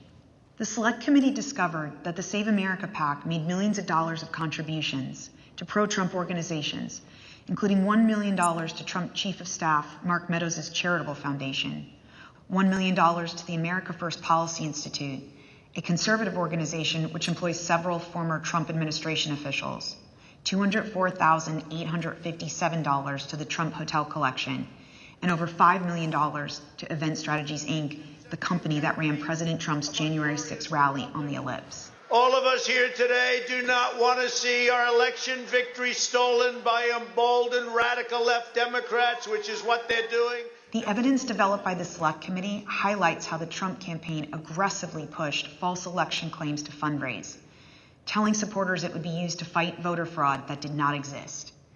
The emails continued through January 6th, even as President Trump spoke on the Ellipse. 30 minutes after the last fundraising email was sent, the Capitol was breached.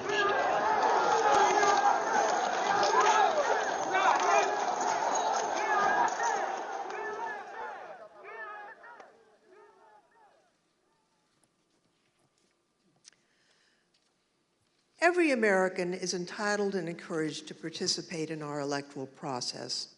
Political fundraising is part of that.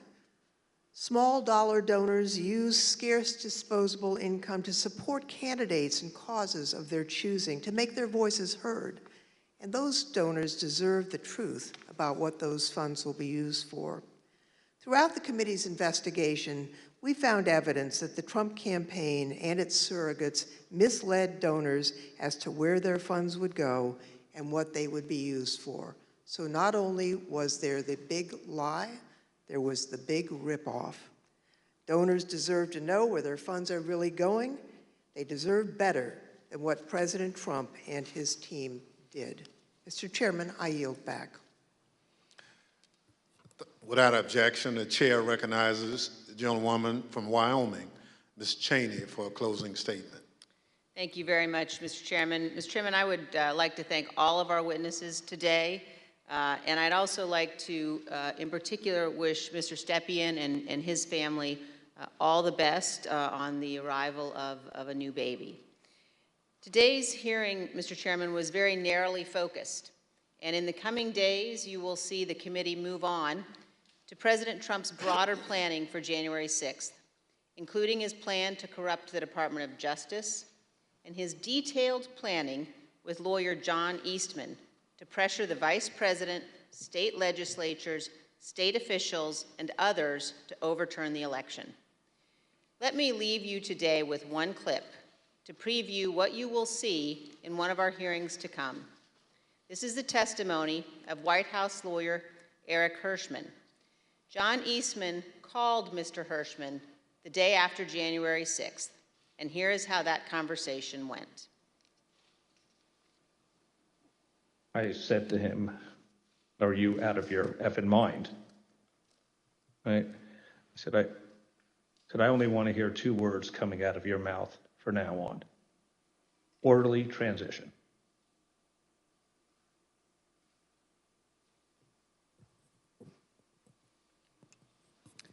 Thank you, Mr. Chairman. I yield back. At the conclusion of last week's hearing, we showed you a video of rioters explaining why they had come to Washington on January 6th. It was because Donald Trump told them to be here. Today we heard about some of the lies Donald Trump embraced and amplified when it became clear he didn't have the numbers of votes to win the election. We heard about how officials at different levels of government explored claims of fraud and found no evidence, yet the former president continued to repeat those false claims over and over again. Today, we'll end things where we did on Thursday, back on January 6th, hearing words of individuals who wanted to stop the transfer of power. We know they were there because of Donald Trump. Now we hear some of the things they believed. Without objection, I enter into the record a video presentation. I know exactly what's going on right now. Fake election. They think they're gonna fucking cheat us out of our vote and put communist fucking Biden in office. It ain't fucking happening today, buddy. You voted? Yes, sir. How'd it go? Voted early. It went well, except for the can't really trust the software. Dominion software all over. We voted, and right in the top right-hand corner of the Dominion voting machine that we used, there was a Wi-Fi symbol with 5 bars. So that most definitely connected to the internet, without a doubt. So they stole that from us twice. We're not doing it anymore. We're not taking it anymore. So we're standing up, we're here, and whatever happens, we're not laying down again. I'm from Pennsylvania. It didn't work. It absolutely worked. It didn't work. No. Trust the system. 200,000 people that weren't even registered voted. 430,000 votes disappeared from President Trump's tally. And you can't stand there and tell me that it worked. I don't want to say that what we're doing is right. But if the election's being stolen, what is it going to take?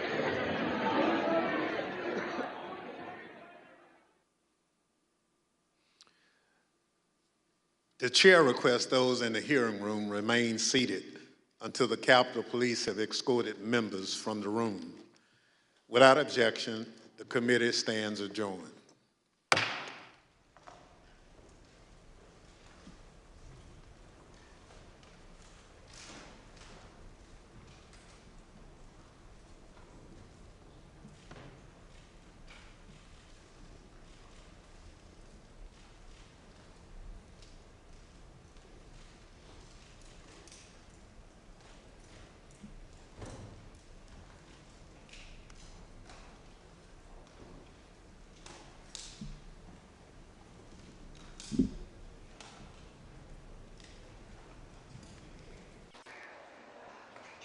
Check, check.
Yeah.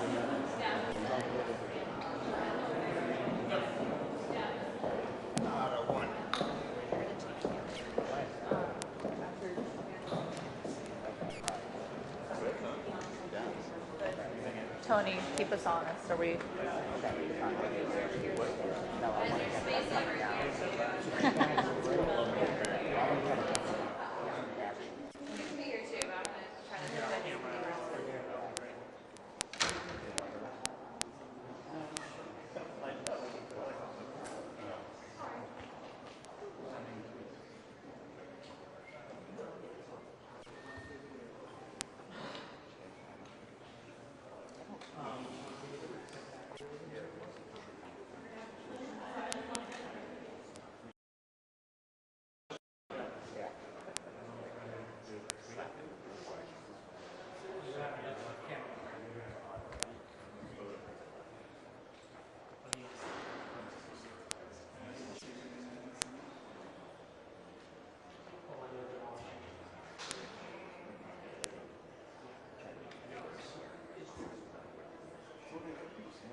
Come down here.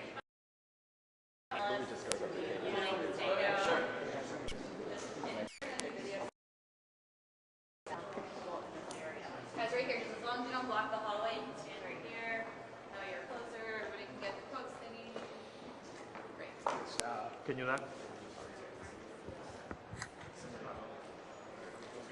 Is that where you're going to be, Rance? Any press, make sure you're on this side of the hallway. Any press. Thank you. Any journalists that want to come forward and stand over here. You're welcome.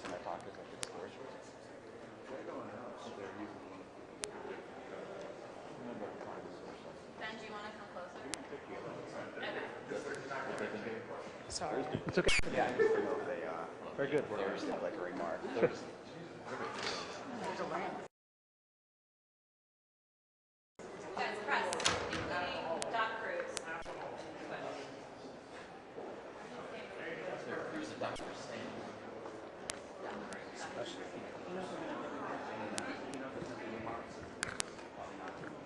I asked him. It was not. Can you let? You asked the chairman. I didn't ask the chairman. Tim just came out, but where'd he go? I didn't see him. I think I saw him still in there, but maybe I don't know if they did over here last Thursday.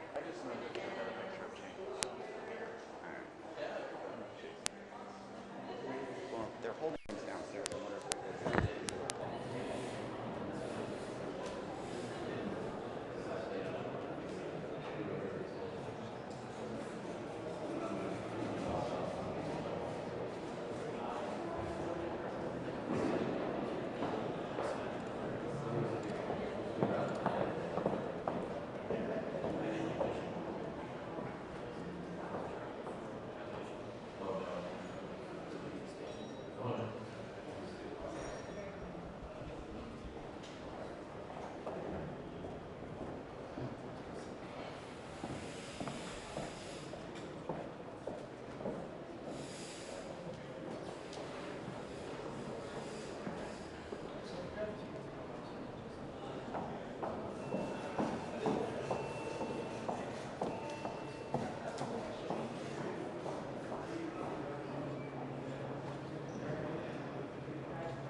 Yeah, no, but I think the evidence was devastating. Sure. Thank you. Okay. I mean, today's evidence was overwhelming and devastating because it showed that Donald Trump must have known that his big lie was a lie, because all of his lawyers and campaign advisors and the Attorney General of the United States were saying the exact same thing. There was no basis to any of these allegations about electoral corruption. But there have been reports from the inside that most people within his orbit were basically being yes men to him. Well, I mean, a drunken Rudy Giuliani was certainly being a yes man, but the people that any other president would have relied on, such as his campaign manager, the Attorney General of the United States, the lawyers for his campaign, were all telling him the same thing. It was over. He had lost the election. Do you think this felt like a very different kind of presentation than what you did Thursday night? Can you kind of explain the facts you were trying to lay out today? What were you trying to make sure people picked up today when they were watching this? Well, it's very important for everyone to see not only was the big lie a big lie, but Donald Trump must have known it was a big lie, unless, as William Barr put it, he was detached from reality. But we're going to assume that the President of the United States was connected to reality, and in that case, he had to listen to the Attorney General of the United States, all of the White House lawyers, the campaign advisors. They were all telling him the same thing. It was over. He had lost the election, and he goes out instead and says the opposite, that he had won the election. Congressman, Rudy Giuliani having been drunk on election night. Oh, well, to me it doesn't make much difference. It's just a fact that obviously came out during the questioning, but it does further erode whatever credibility you might have placed in his judgment at that point. Congressman, on the money trail, the committee gave that presentation briefly at the end. Had the committee in its investigation find any evidence of Trump or his family members personally taking the contributions they were seeking for their own personal use, or any evidence of wire fraud or financial fraud relating to these donations? I'm not going to comment on that. Congresswoman Cheney teased John Eastman's involvement in that clip you played at the end. Can you lay out a little bit about Eastman's role and how you guys are going to explore that coming up? Okay, so after it was clear to Donald Trump that he had lost the election, he began to engage in increasingly desperate and increasingly illegitimate efforts to overthrow Joe Biden's majority in the Electoral College. Now, as we said today, it was perfectly legit to go into court, and they lost more than 60 cases, including from 8 judges Donald Trump had nominated himself to the bench. So what we have is an overwhelming, meticulous record in court that he lost the election and there was no electoral fraud, there was no electoral corruption. Well, then Mr. Eastman makes his appearance, and Eastman's point was that the election wasn't really over because they could conduct the so-called Green Bay sweep if they could just get Vice President Pence to step outside of his constitutional role and nullify electoral college votes coming in from the states. Then they could keep it going, either have Trump declared the victor in the joint session of Congress or kick the whole thing into the House of Representatives for a so-called contingent election. We're going to spell out what exactly Eastman's Green Bay sweep was all about, and we will show that that was utterly fraudulent too. Thank you. We saw the Congresswoman earlier kind of lead today's discussion. Obviously, you've been very invested in this. Is there a specific aspect we can kind of expect to see you dig into personally? Yeah, well, we're all focusing on different elements of the plan to overthrow the 2020 presidential election, and the part that I've been focused on is the mobilization of the mob and the domestic violent extremist groups, the Proud Boys and the Oath Keepers and so on. So that will be several hearings away, but that's what I've been spending most of my time on. Will there be more money that's sent? Will there be more information on the money that Trump's PAC received, which they received after the election, and they received from, spouting these election lies? Well, here's the way I would encourage people to think about it. Think about any election you've ever followed, participated in, or watched. Once someone loses the election, it becomes almost impossible for them to raise money. Winners can usually keep raising money because they're going to be in office and there will be another election coming, but losers find the money dry up immediately. Well, Donald Trump was told by all of these people, including the Attorney General of the United States, that he had lost the election and it was essentially hopeless for him. But he found a way to keep the money flowing in, and that was to claim that he'd actually won the election and that it was being stolen from him. And as Ms. Lofgren pointed out at the end, there was more than $200 million that came in after the election was over. That's an extraordinary sum of money because people were invested in the idea that he was still somehow fighting this in court. And will the committee be sort of releasing more information about those fundraising and what that achieved? I believe there will be more information released. Again, we're trying to compress a lot of information into each of these individual hearings, but I believe there will be more information available. So your theory of the case is that President Trump was grifting his voters? Well, the theory of our case is spelled out in all of our hearings. The motives of the president are going to be up to people to decide, but from our perspective, whatever the motive was, some people have suggested it's financial, some people have suggested it was political, some have suggested it was narcissistic, some have suggested that he was detached from reality. Whatever the motive, the point is that he clearly had the intention that he acted upon to try to overthrow the result of the 2020 presidential election. And as anybody will teach you in a criminal law class, what matters is your intent, not your motive. The motive can become relevant to demonstrating that you have an intent, and it's clearly of interest to people in a democracy about someone's character, but ultimately it was his intent to overthrow the results of the 2020 election that is so critical. Is there any frustration that you didn't receive the RNC's emails through Salesforce? I can't even remember specifically what that, look, we wanted to get all the information we've asked for, but we have been able to develop a pretty clear portrait of what happened from the information we got. To bring back the criminal laws and being detached from reality and affirmative defense. I'm sorry? Being detached from reality. An affirmative defense to what?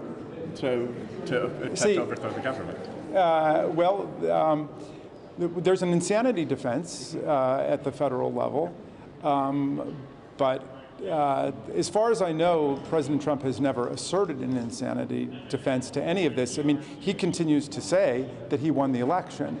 I think that we have ended that lie with our first two hearings. I think America understands Donald Trump lost the election. Joe Biden won it by more than 7 million votes, and everything else is just disinformation, propaganda, and conspiracy theory.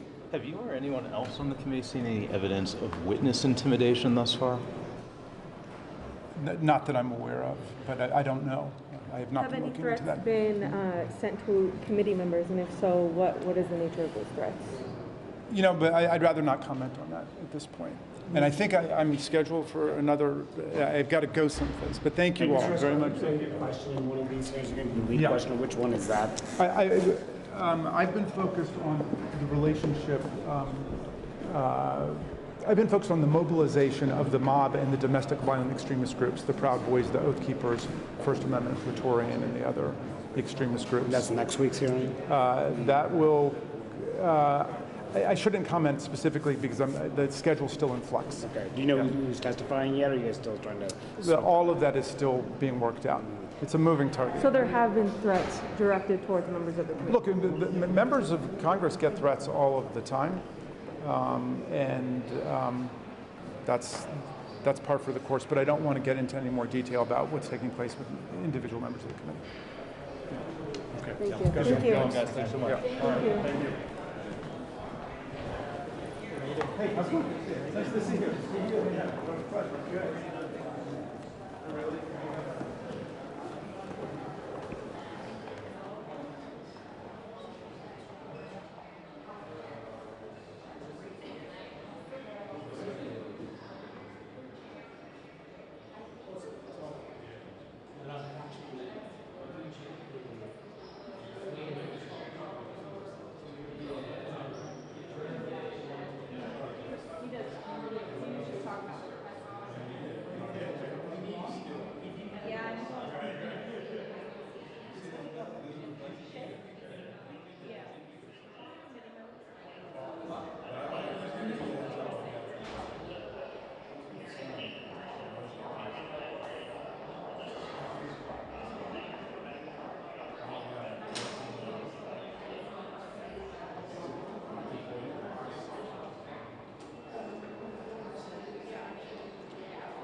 He's getting it now.